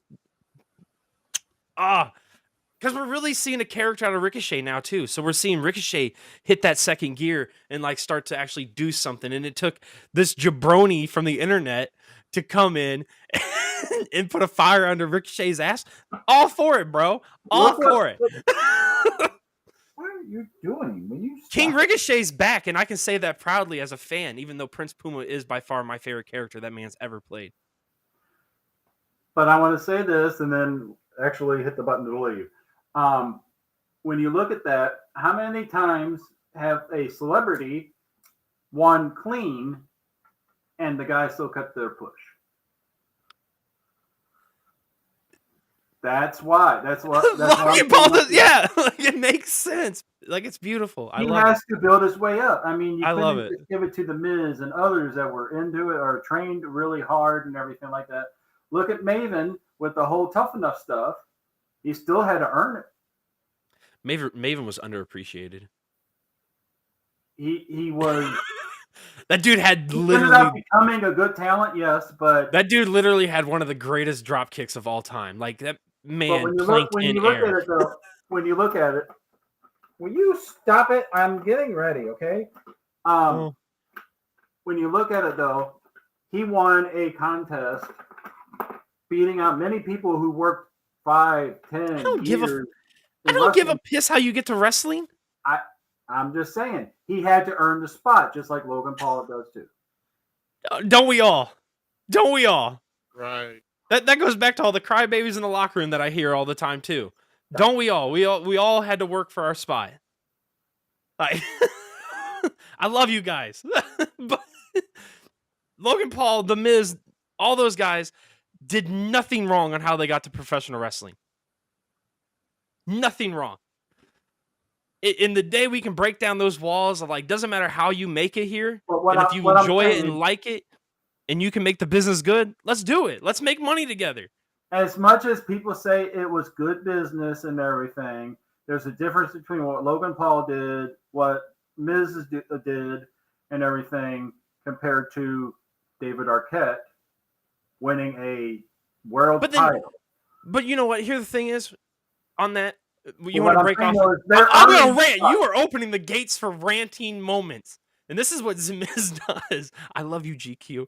But David Arquette went and did, and I don't agree with death matches, but you know what? Hats off to damn David Arquette for this. He went and did and busted his butt to try to become credible in another way and became one of the... No. David Arquette, hats off. He's not credible. He didn't get credible now. I'm just saying at that time, him winning a world title was too much. He's earning to whose standard? Respect now in the business is what I'm saying. It was WWE 2000, like it freaking. Yeah, to whose standard? They were pulling out things out of their butt cheeks left and right, thinking if they would stick to the wall. They tried to save a company.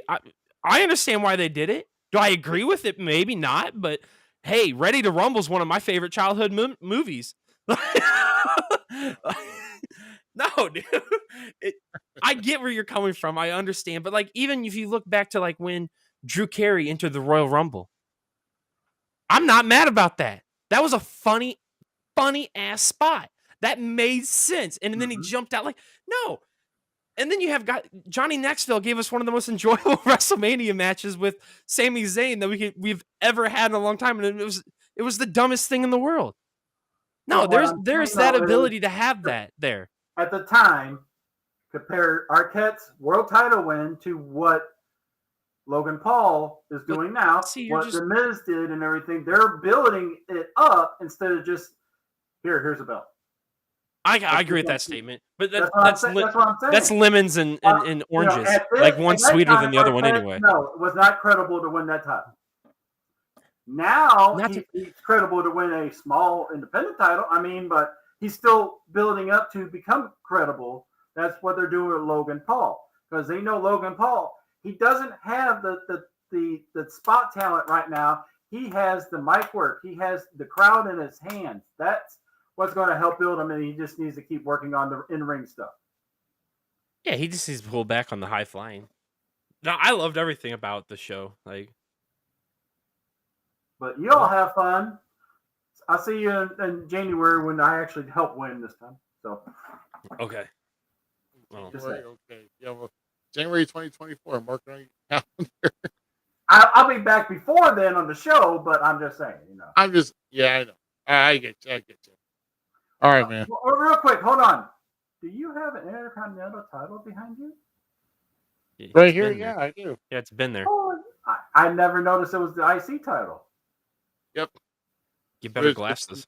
It's the Macho Man original. Well, I noticed he doesn't have the Brody jersey hanging up anymore because he got tired of it swinging and turning and.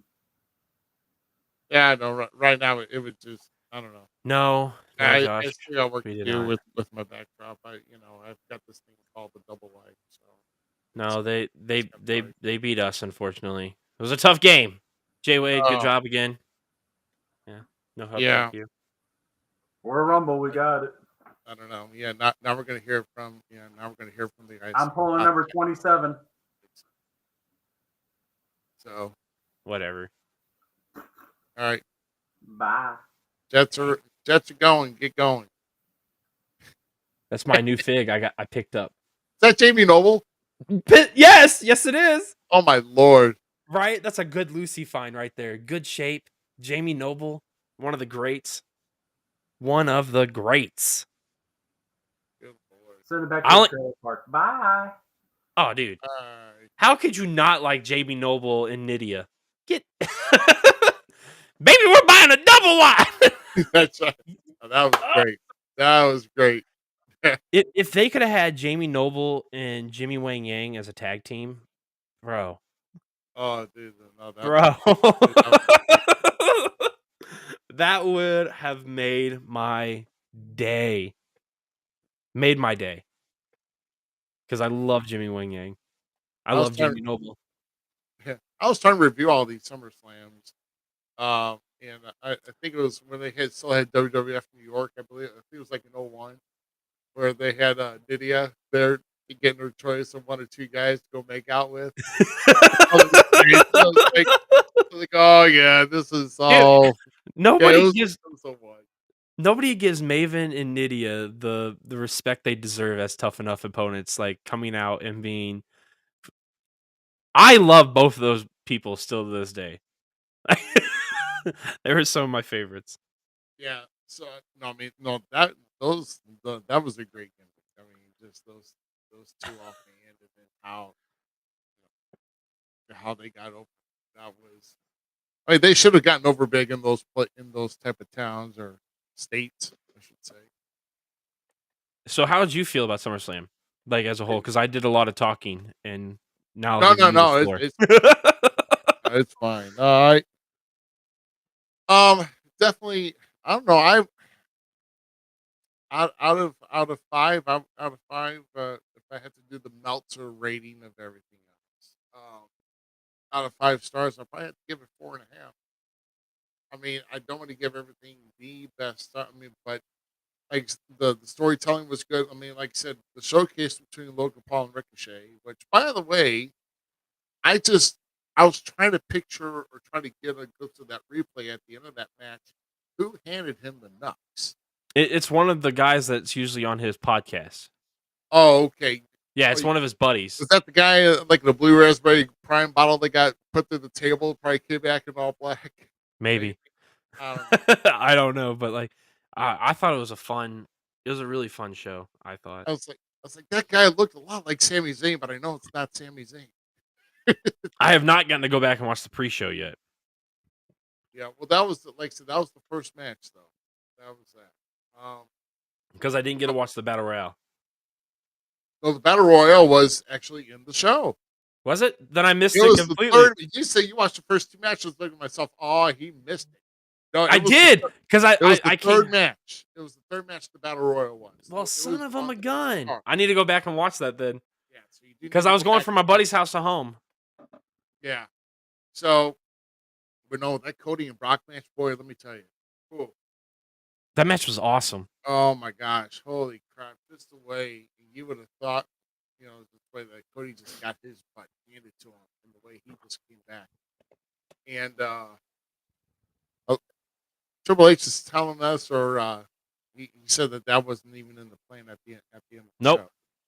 No, like that's So, why how much, that's why I had to pinpoint it so hard. and like I said, and it almost kind of looked like, Cody was kind of confused at first because he didn't know how to react. I could tell that in the ring. I'm like, okay, well, what is going on here? So, but yeah. What a gatekeeping story. Yeah. Yeah. That's literally what we just saw. We saw one of the gatekeepers, open the doors. Like if Brock Lesnar's open you the doors of the kingdom, like you deserve to be there. Come on, man. He doesn't. Cody's bigger than just the titles now. Cody's a megastar. Oh my gosh, yes. So, like I said, it's going to be quite interesting. First off, but I wouldn't think this is not signifying that Brock is done. But, Oh no. but does Brock walk away as a face here with the way that him and Cody acknowledged each other and respected each other now? I mean, Brock was doing fives with the fans on the way back from the match too. So he was being fan friendly. So he was vibing the fans and everything else going back. So what is Brock? What's next for Brock Lesnar? Does he just take a break and then come back after a while? I mean, obviously the man's not a full time a roster member wherever he goes, but it all depends. This is what's great about wrestling, because at least with the WWE, you know that this chapter with Cody and Brock is closed. It's got to be. So, or at least the book is closed for now. Put it away. Nothing new with it. It was good. They've had their matches. Oh, sorry, I just listened to my sound. Not bad. But anyway, but where does Cody go from here? Cody is not going to go straight for the title. He knows that he would like, eventually that's where he wants to go to finish the story, but there's going to be another interruption somewhere, but where is that going to come from? A deranged Finn. You think Finn Balor's going to block his path? Because right now, I mean, oh my God, oh boy. Do we want to jump over to Finn and Seth and what's going on with Judgment Day? That was a beautiful. Oh my God, that stuff was so. Seth and Finn put on a performance.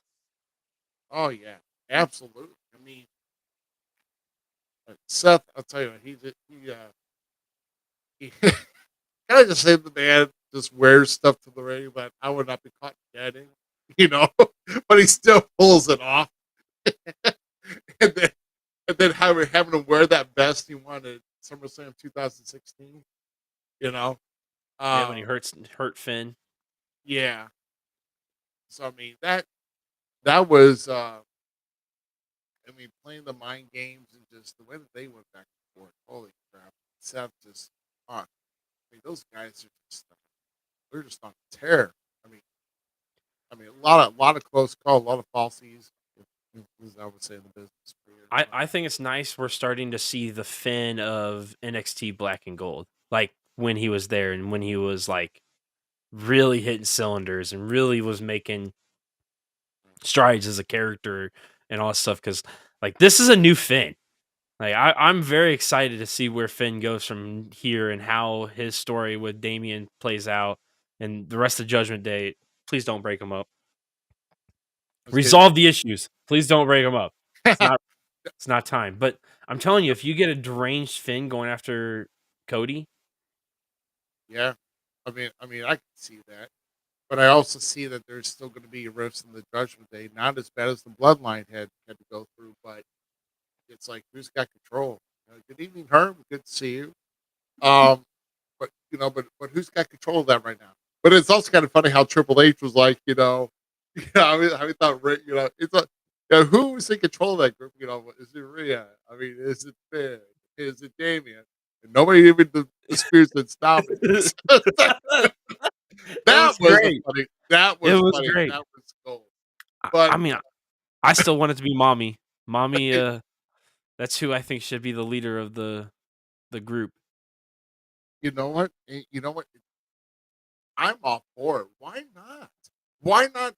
Rhea put her foot down and say, hey, who's got the title in this? You know what? It's me. It's the one that I've been dominating. You brought me to this Judgment Day for what? Not to just be. I'm not going to ride in the sidecar. I'm going to be on that bike driving this machine to success. That's what Rhea needs to do. Why not, man? Why not make more history? Yeah, I see that. In it needs to be Rhea, taking the reins and riding Judgment Day to success.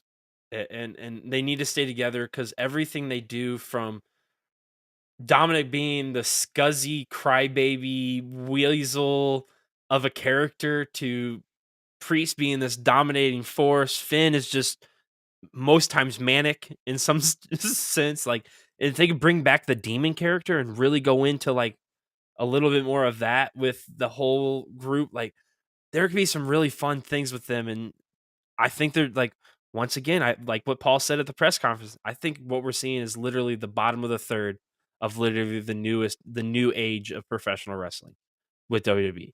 We are about to see one of, and I will stand by it, the greatest eras of professional wrestling with AEW, WWE, Impact, like you name it. We're about to go into it if people would just sit back and enjoy. Yeah. So, I mean, I'll tell you.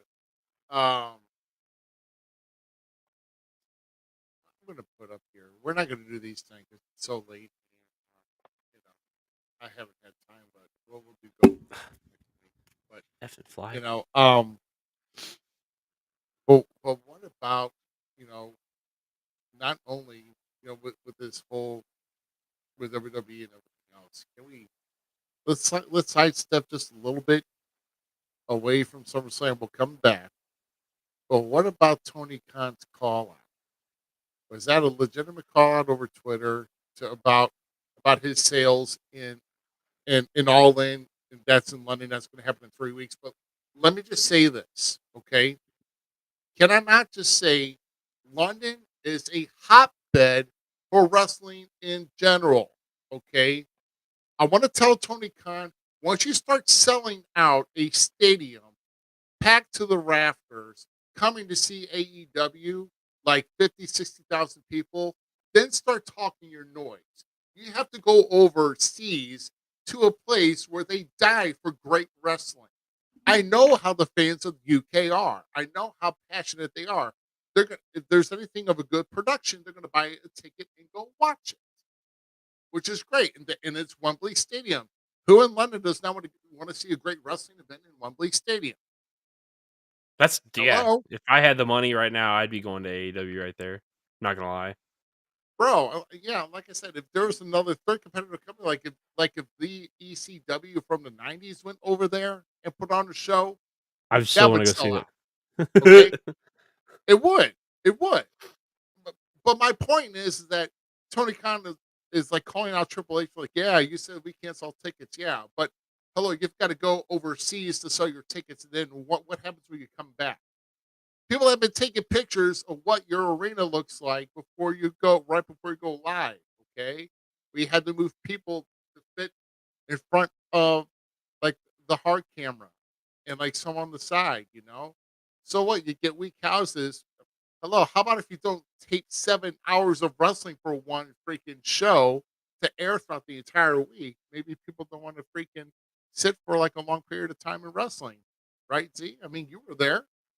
Oh yeah, it was when we went to that Dynamite show. The wife and I, they were recording like I saw like 4 shows. I think that one show, which is cool and all, and it was great, but it was just like it was way too much. And we were only going for like one or two things. Like all I wanted to see was Kenny Omega versus Jeff Cobb. That was it. And that wasn't even announced until like 2 to 3 weeks ready. And it didn't feel, when I went to All Out right before COVID hit, right? Right. That energy felt way more like powerful. Like it felt like this new wave of, hey, there's this company that's going to come in and actually try to make waves and stuff and not do the same thing. My issue with AEW will be, and I will proudly say it, I love AEW. I watch every week. I'm not watching them. Okay, so what I'm saying comes from a place of love and respect for what they do as people. They make way more money than I do. I know nothing really about the business compared to them. I just enjoy this business. The one thing about AEW that I got frustrated with is the fact they would complain about the same stuff that they did. Like WWE, they'd be like, WWE does this, we're not going to do that. But then they turn around and go do that. And it's like, really, guys? Come on, like, do better for one. And then like just the whole keep calling each other out thing, it started to get irritating. Like, I don't care about your beef. I just want to see what wrestling you can. I want to see Punk and Kenny Omega burn down a house the way that I think they can, versus their egos getting in the way, and then they're fighting in the back because, you know, both of them can't put their diaper on correctly. That's the issue that I have with it. Like, I want to see these matches. I want to see, and I want them to make sense. A lot of AEW's matches don't really make sense. Like, even when it's like a throwaway match, like, yeah, I'm getting a good match, but why is this match here? What's the purpose of it? Why are we going into this? What's going into the next thing? And I think that's what they're doing really good right now with like the MJF storyline with Adam Cole and MJF, and now they're doing their match at Wembley. So there is signs of greatness. I can't praise him enough. Jungle Boy is killing his role right now.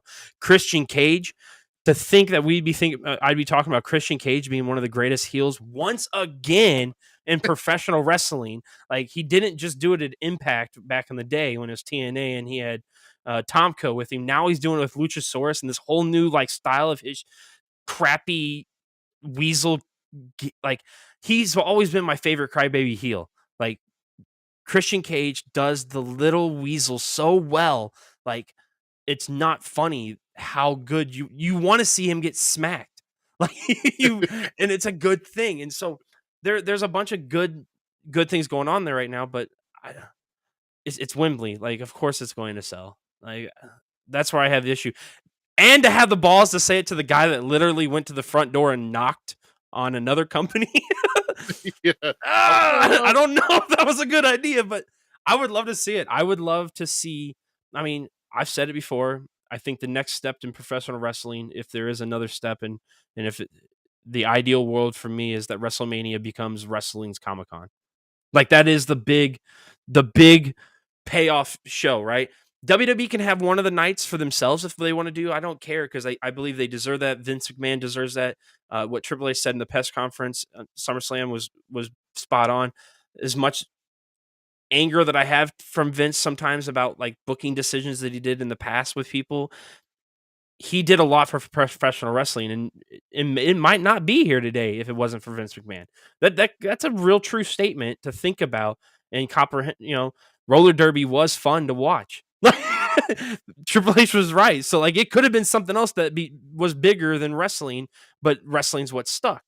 So the next big step for me is WrestleMania becomes the wrestling mecca, and you bring in New Japan, you bring in Impact Wrestling, and it really becomes the Forbidden Door world. Like, that's the next step in my opinion.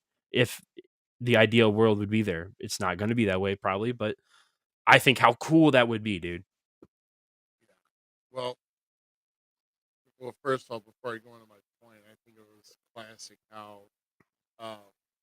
that Christian had his own kid kicked off at security, make sure they love that. That's funny. The kid doesn't have credentials, Okay. and it's his own daughter. That's the best part about it. Like, the people that know, and then the other people are like, "That's just funny. That's just really good. He needs to get smacked and hit," and it's just Christian's kid. Like, mad props, dude.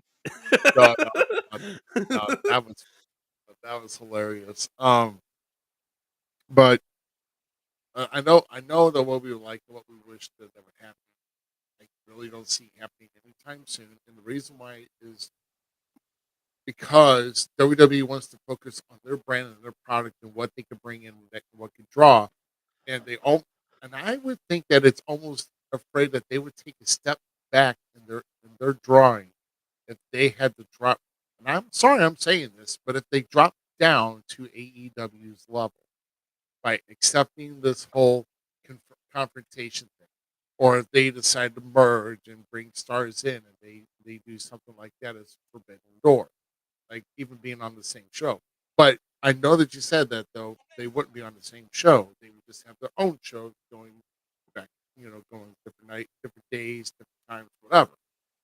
Okay, but I really don't see that really happening, and it's almost, and I hate to say it, it's kind of smart though on their end, because sometimes if you go down to somebody's level, it's going to be hard to pick up to where you once was. You don't want to do that, especially if you're, and like I said, even they're drawing record numbers this year for attendance, for gates, for merch. I mean, why would you want to mess with that?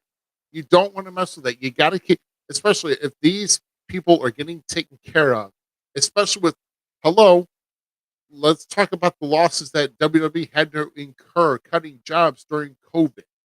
Okay, people are not thinking about that during the whole COVID era, the terrible Thunderdome era. I don't care what anybody says; it was terrible, bad, boo, whatever. They had to do what they had to do. Okay, I understand. It sucked. Still wrong. And my words, okay, but in blue chunks. But either way, they are gaining records because they're trying to get back to where they were because they had to make cuts. They took losses. They lost money during the whole thing, and now they're getting it back. Why would they want to screw with anything? They're not going to do it. They need to get back to where they were before this whole crap started, with everybody getting sick, with the whole COVID era and everything else, and they had to contain themselves in a little bubble, wearing masks. Everybody looking horrible, like everybody had SARS. It was horrible. So you can't. It's going to be a while. It's really going to be a while. It's not going to be anytime soon, if the thought is even entertained. My thoughts.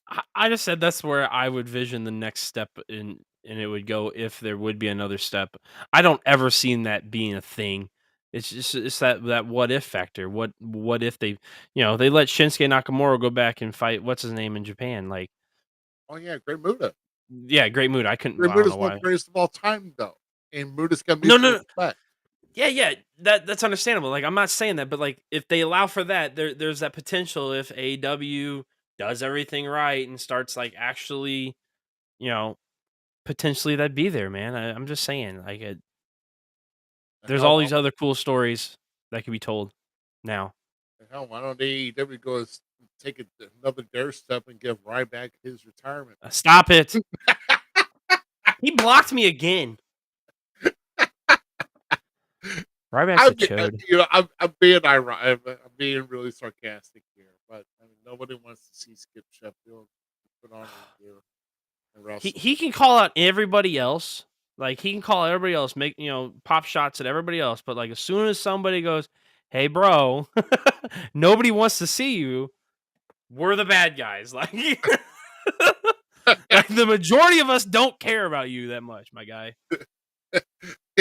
the lifeline of this legacy of this business all relies on Ryback.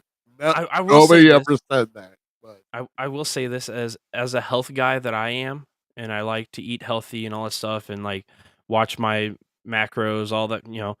He's very good and educated in that, and I love watching him for that. So Ryback, I say keep doing that and being awesome at that and being a motivational person. But wrestling just wasn't your thing. Not every meathead can do a power slam correctly, and I'm sorry that you were one of the meatheads that couldn't do it correctly. Like, that's it. Like, you're a good dude though. Like, I don't think he's a bad guy. So, but yeah, he's just gets a gotta- little overboard. Hey, go to work. Hey, you found your niche where you do really good in nutrition. Stick with Yeah. that. Don't lose it. Don't quit that job. Just stay. I mean, that's That- another reason why I still respect Gabby Tough or Tyler Rex, as most people would have known her in the time, but Oh yeah. she decided to go her other way. But she's a great nutrition person, and I love watching her for that. So, like, we all have our place. Very true. But no, but like I said, I know we diverted right to the way, but no, SummerSlam, that I'll tell you what, that the world title match was really good. Like I said, that battle royal was really good to see. You're going to see yourself. Yeah, I'm probably gonna go up and watch it right now. Yeah, and then trying to think what else is there. I mean, I just really like the whole theme of SummerSlam. Me, as an old school guy, I like hearing Steppenwolf and the whole Motor City and everything else, and that was a really good thing that really sold me on. So How do you feel about commentary getting flip flopped? Ooh, yeah. So Corey's going to SmackDown with Michael Cole, right? I think so. I'm not for sure how that's going. Or is it Corey? Oh my God! I hope the guy is not Wade Barrett and Kevin Patrick on Raw, because that's going to be butcherific. I'm telling you right now.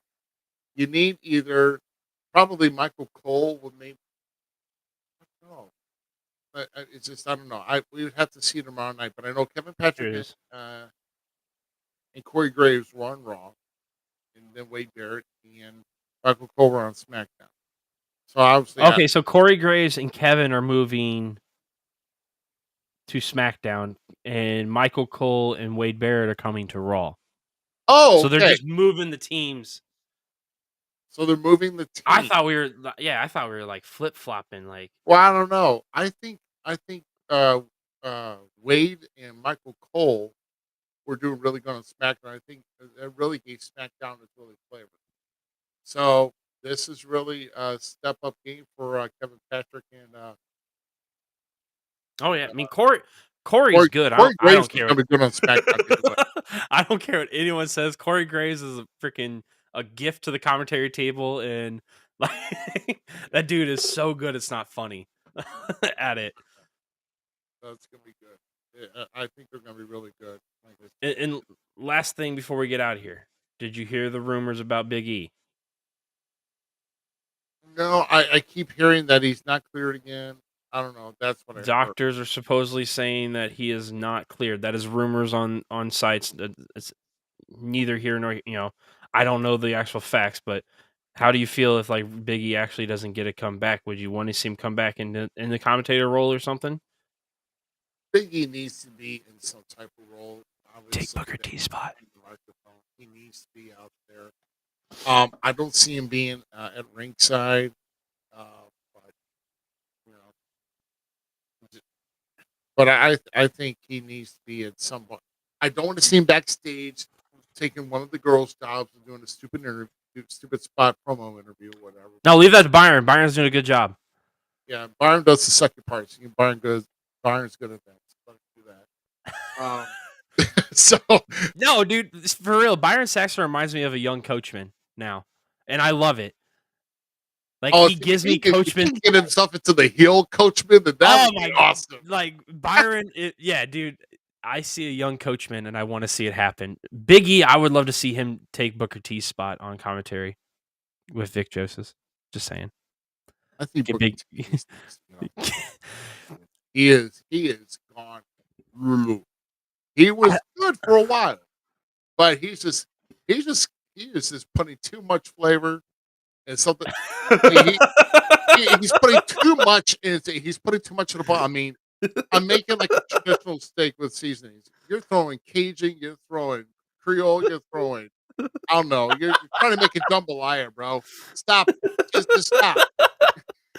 I've had enough. Booker T left this business. I appreciate it, but bro, I cannot hear you not even for an hour on the pre-show, dude. That's why I don't even tune in, because you're like, oh, suck a dick and quack quack. I'm like, change it. Forget He it. was one of my favorite wrestlers growing up as a kid, and his commentating career is ruining him to me. Like, Yeah, I'm just like, I cannot take this much longer, Booker T. I love you, bro. His podcast is great. I enjoy him on his podcast. Like, I enjoy him in the ring when he was wrestling and stuff. And King Booker is one of my favorite characters still to this day. Lord, I watched that the other day too. People don't like Booker T doesn't get the love that he deserves, but he is so bad as a commentator. It's he's not like bad, but like it's almost like X-Pac go away heat. Just go. Bro. Bring back Byron. And Byron's a terrible commentator. Bro, and Shaggy looks more better in facial hair than what you're trying to pull off, bro. Trim that, just trim it up, bro. This is. You got to give credit to Vic Joseph though for in NXT with them. Like he does a really good job dealing with Booker T. So I think the man needs a drink before he goes out. It reminds me like Booker T reminds me of old TNA days when him and like Scott Steiner were the tag team champions, just running their mouths. Oh my lord, dude. That stuff was great, but like it was good there because it was in doses. But 2 hours of listening to Booker T, I'm sorry, it's hard. No, that's just 2 hours of airtime. Not all of that time. But man, oh, shucky duggy quack quack. Oh, I mean, I guess we're still talking about Booker T, so he's doing his job correct, I guess. Like, no, he's not, because this has been pinned up for quite a while, dude. That's like, this is why I don't watch some of these, because I gotta mute or turn down the sound, because it's it's like you get that little ring in your ear that like it's like kind of like no one else can hear it but you. That's what Booker T is to me. I can't stand it. And how did his voice get raspier? Does he smoke cigars or something? Like he has to. He has to be a cigar guy because his voice has gotten like super rasp. Dude, that or just talk too damn much. Shut it up for a while, will you? Booker T. He's always been he's been one of my favorites. But dude, Harlem Heat was a great tag team. Like I can go up, I can praise Booker T and criticize him all in the same sentence because that's how I feel about him. King Booker needs to get hot green tea with organic honey and a little lemon, sip it with the pinky up, and then practice your King Booker. Well, please don't have Charmel join you in King Booker. Oh, dude, King's Court. You remember that? My gosh, Booker T was the shit at one point. Terrible commentator. No. All right, Ruby, take us like home. His General SmackDown role. What? General manager of SmackDown. At one point. I liked him as the general manager. You didn't like him then? Oh no, I did. Oh yeah, he's a great. He didn't talk damn much. Dude, put him as NXT's general manager. Oh my god, that could actually be really good. Yeah, dude, that work. You could have Braun Baker come breaking in the doorway and like he says something stupid and be like, "Oh, don't tell me he said that." Like, bring back the old Booker T that I loved. Tell me you just did not do that.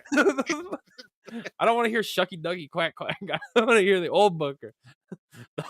I want a little bit of old school Booker T with the "Don't tell me you didn't." That would be the character for Booker T. I'm bring Big E to replace Booker T, move Booker T as the general manager, give him something to do. That would be gold.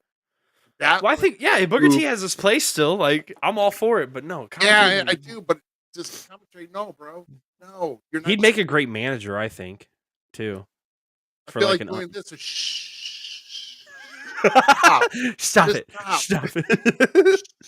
Let Vic talk. Let Vic talk.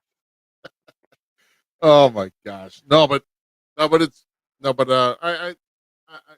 feel for Big E though, and it's just he was really cut short from that. But it's one of these where you think maybe if he took like another 5 years to recuperate, can he come back like Edge? I'm all for it.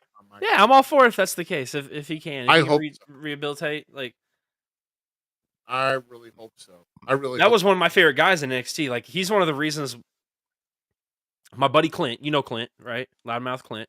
Like, uh, him and I used to watch NXT back when in the black and gold, and he'd Oh, yeah. come over to the house every Wednesday and watch it. He was one of the reasons. Him and Bo Dallas. I'm not gonna lie. Him, Bo Dallas, CJ Parks, or Hard Juice now, Roberts, Yeah. right? Like, we love those guys there and thought they were Bull Dempsey.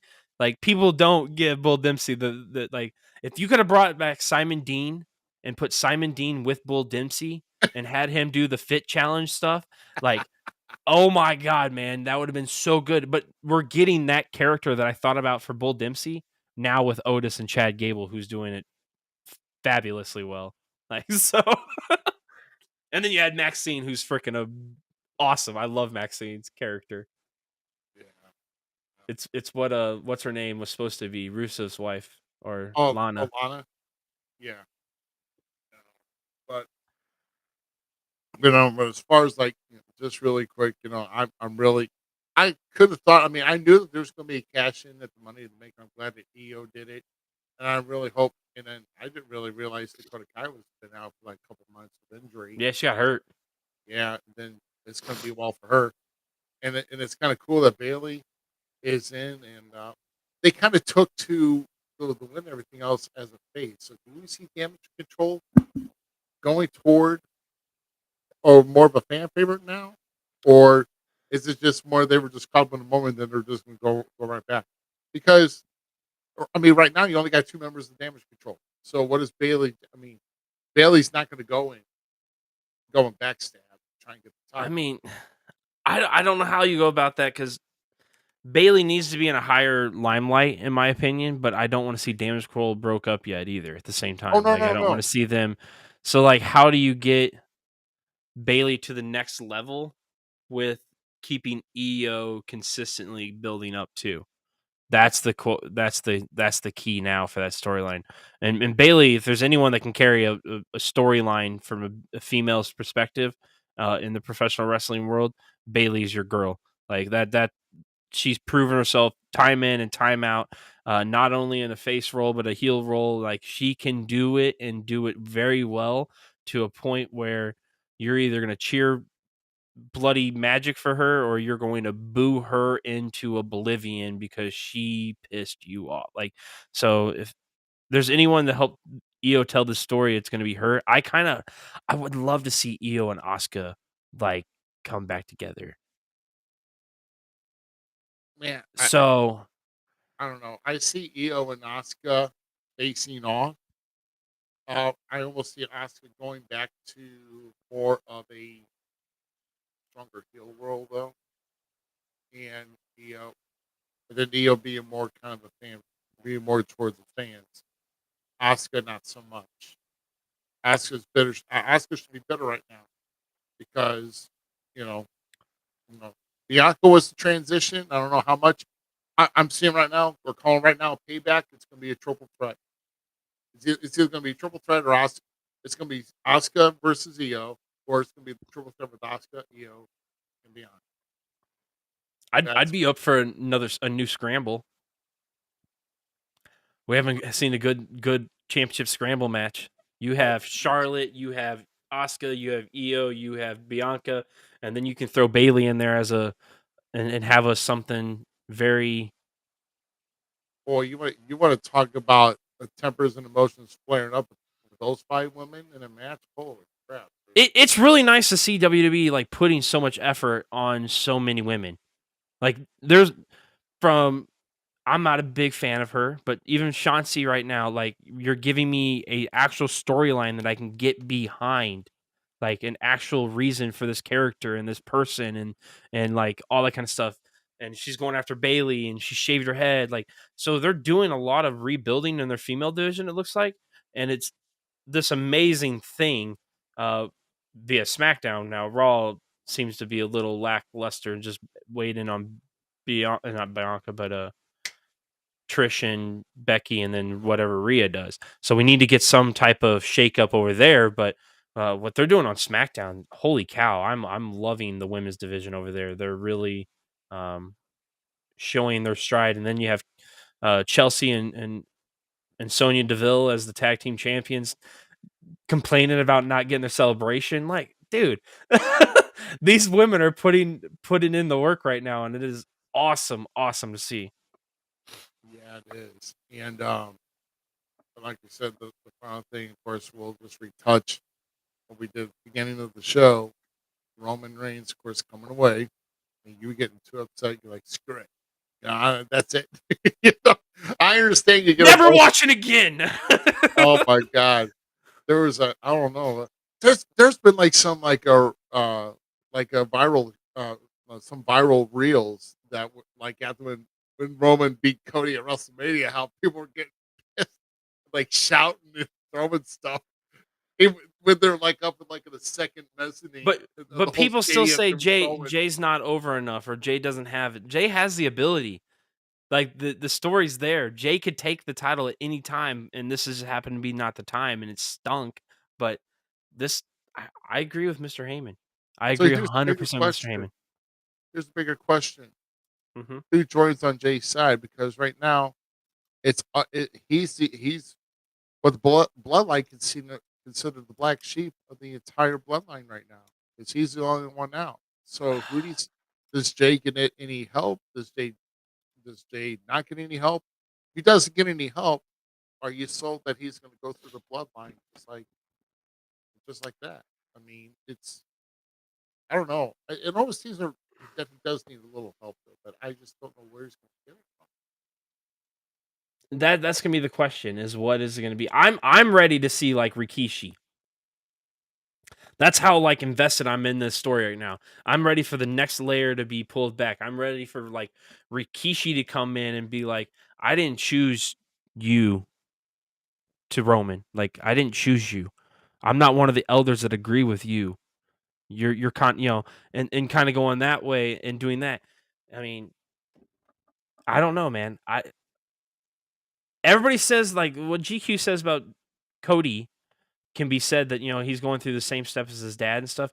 We're seeing a brand new storyline with like Jey Uso going to the main event. Right.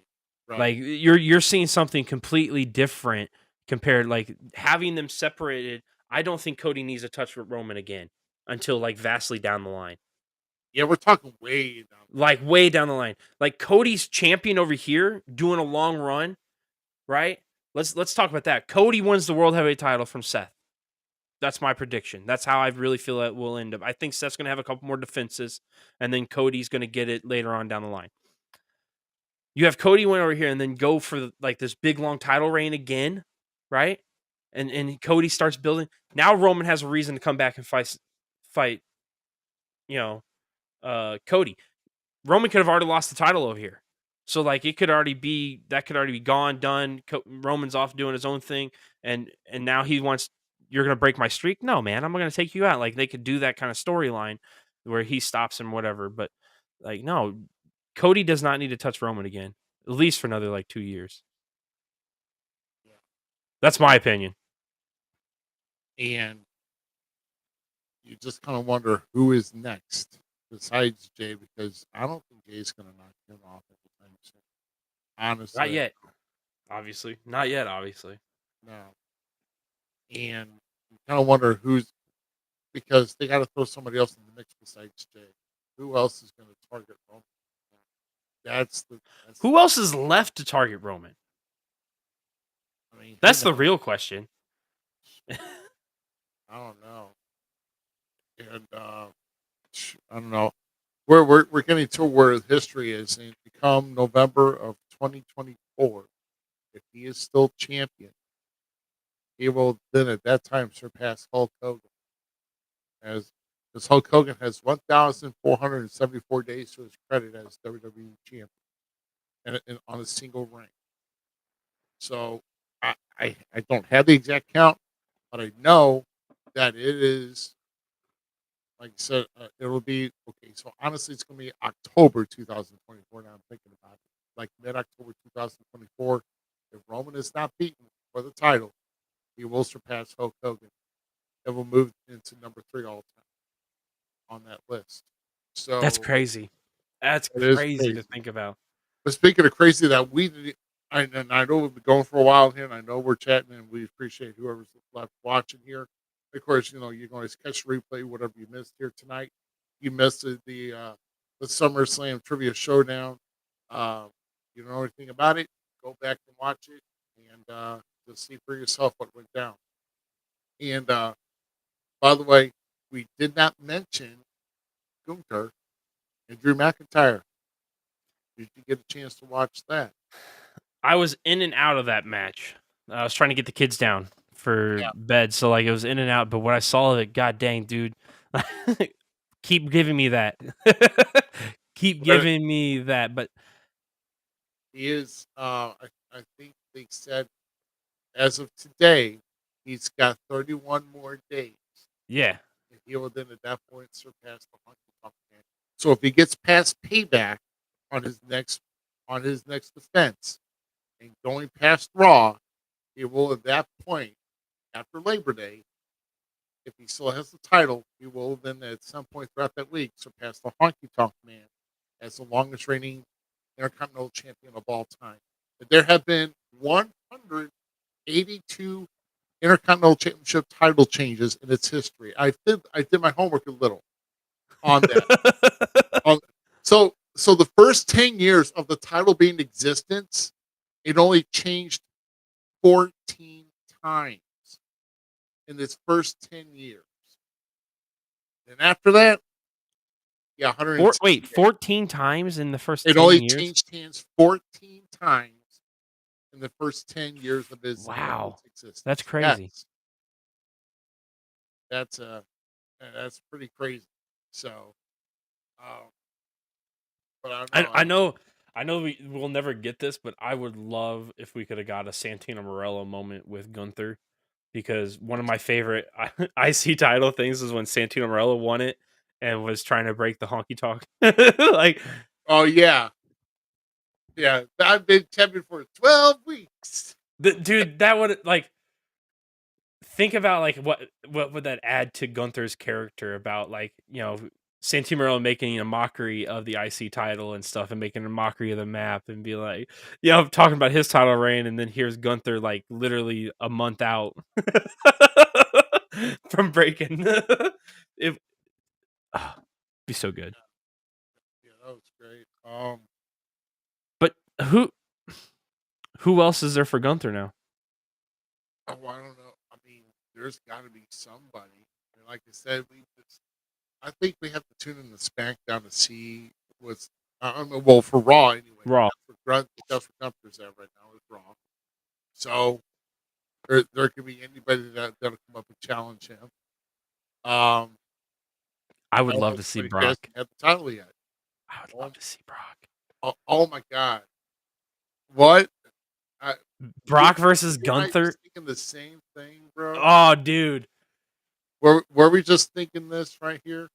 Yes, you. I've been 10-time world champion, but I've never had this title. So it's he's never won the IC title, has he? No, he never had. Brock never had the IC title. Never had. So would that would be a heck of a match to put Brock and Gunther together. And that's put the storyline for Brock to prevent Gunther from making history. If you do something like that, that's a story I can get behind. You could play out. I'm telling you, the Cody storyline did so much, because the Cody Brock storyline. If Brock goes out there and goes, "I only fought you because I didn't want you to be at the top. You didn't earn my respect yet. You had to go through me to get it." And brought that old school feel to it, and then all of a sudden turns and Cody and him have an embrace again after that match, right? And then, but he's like, "But Gunther, now, you think you're the hot shot? You got something I haven't held yet, brother." And goes into that, dude, they could do a whole gatekeeping thing where he's just trying to keep him away from breaking somebody's record. And Gunther said that's his final boss, man. That's the guy he wants to have a match with so bad it's not funny. Like, he's stated this already, that Brock Lesnar's one of his dream matches.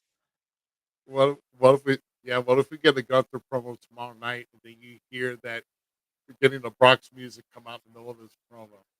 Dude, that would be a dream match for me, Gunther versus Brock. And I think they could do it right now. I think they could. But does Brock want to go into another match right away? I don't think so. But I think Gunther Brock would be static for the IC title. And I'm out of water. I'm surprised I still got some left here, but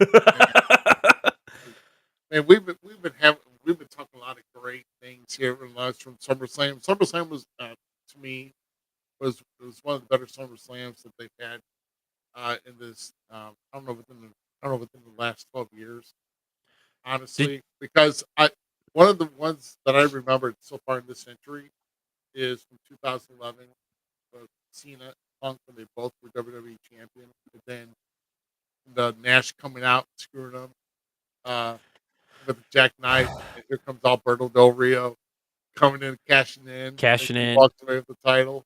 Yeah, so, that was a cool moment. Yeah, yeah. Did you know SummerSlam, the first SummerSlam, almost outboxed that year's WrestleMania? Hey, I wouldn't doubt it because that's Madison Square Garden. That was a lot of people trying to get into that. Yeah, no, 88 was a hot year for WWE because, like I said, last Thanksgiving, on the previous Thanksgiving, that's where they announced Survivor Series. That was their second big pay-per-view. Then 2 months later, they go over the first Royal Rumble. Then that summer, they come up with SummerSlam. Yeah, so SummerSlam was the last of the big four. That was their big four right there within that period of time that they established. Big man had to work hard to get that. And but SummerSlam almost killed WrestleMania because it almost like they yeah, it was 485,000 like for buy sells. I can't remember what it was. Right, 400,000. But they were just, I think they were doing only closed circuit TV and satellite. Correct, yeah. I can't. It was 4,000 buyouts for SummerSlam. 400,000. I think the cable company at that time was just now releasing pay-per-views to other. It was available in certain areas. This is the day where, like, if you had to rent a filter. Yeah, that little stupid filter thing. You'd go to the cable company and get your box. You put it turns to a certain channel, and you can get it. I mean, my God. Oh my God, I'm so old, dude. I remember going early to get it so that you could put it in so that you could watch movies beforehand. You remember that? So you could watch a movie beforehand, man. I'm not watching the Static and Squiggle Legs tonight, baby. Oh, if you know, kids. If you know, you know. That's right. If you know, you know. That's all you need to know, brother. Oh my God, shoot. Well, man, this has been quite a night.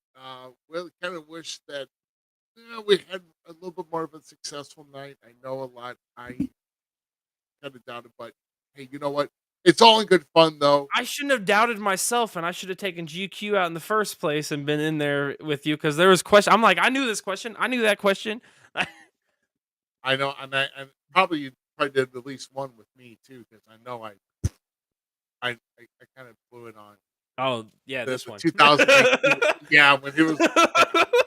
Yeah, you did. I was trying not to like. I was trying to scrooch down and be like, "You're like, oh God, I gotta stretch my shirt." I'm not saying anything, but. Oh, but no, I couldn't. I couldn't do that, man. The guys are good. I enjoy. I try to catch some of their stuff, but yeah, I mean, Night Out. All those guys. There's a reason why we advertise them. At the front of the show, because they've been doing this thing for over 9 years. Be 10 years come next year. Yeah, they're just doing all that they can, and they have a lot of fun with it. They do a lot with the with the fantasy wrestling. Go check them out. I mean, like I said, we tell you at the beginning of every show, 7 p.m. Central, WrestleTalkPodcast.net. That's where you can find all their media outlets. You can go watch them on Facebook. You can go watch them on, I think, on YouTube as well. And they may have something else too, but go watch them. And if you want something to do on Tuesday nights for wrestling,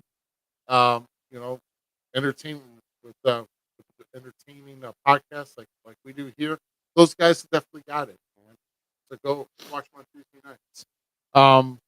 But speaking of our entertainment, I think we are done here for the evening, man. I'm kind of hyped to see what this week of wrestling is going to bring.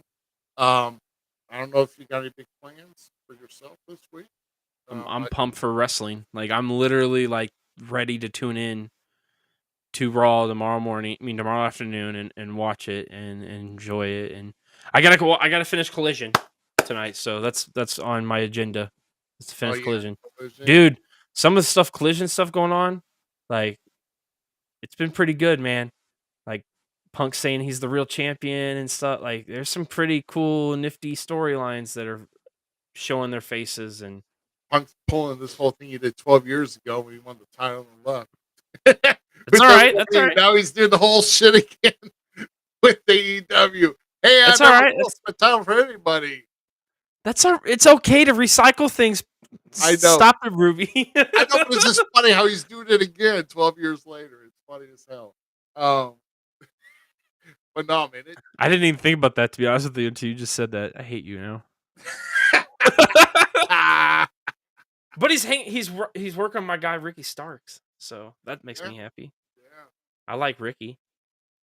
Shit.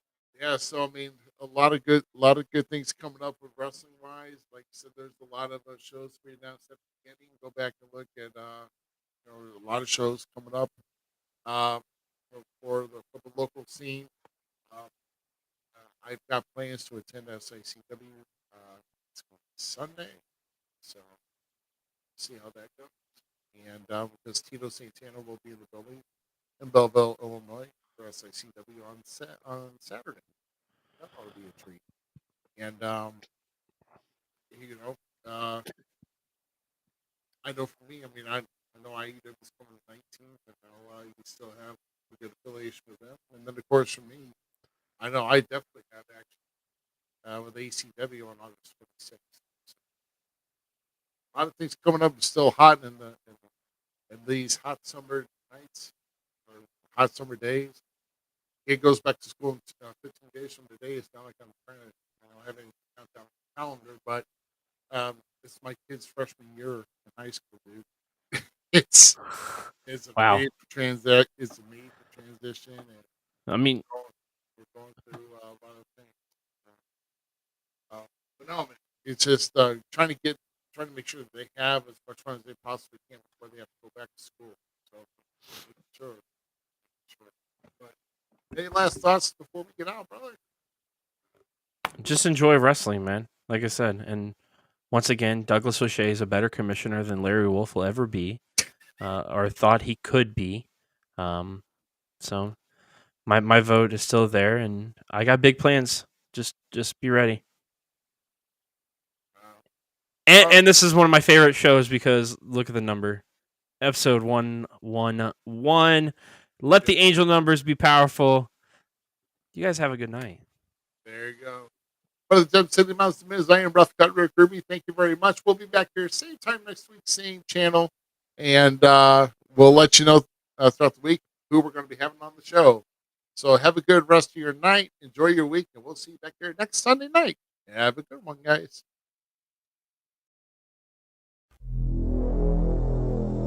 Thanks again for tuning in to tonight's episode of the Falls Count Everywhere podcast. Don't forget our friends at the following: Outside the Ring STL, the Searcher and Hide podcast, and We Talk Wrestling.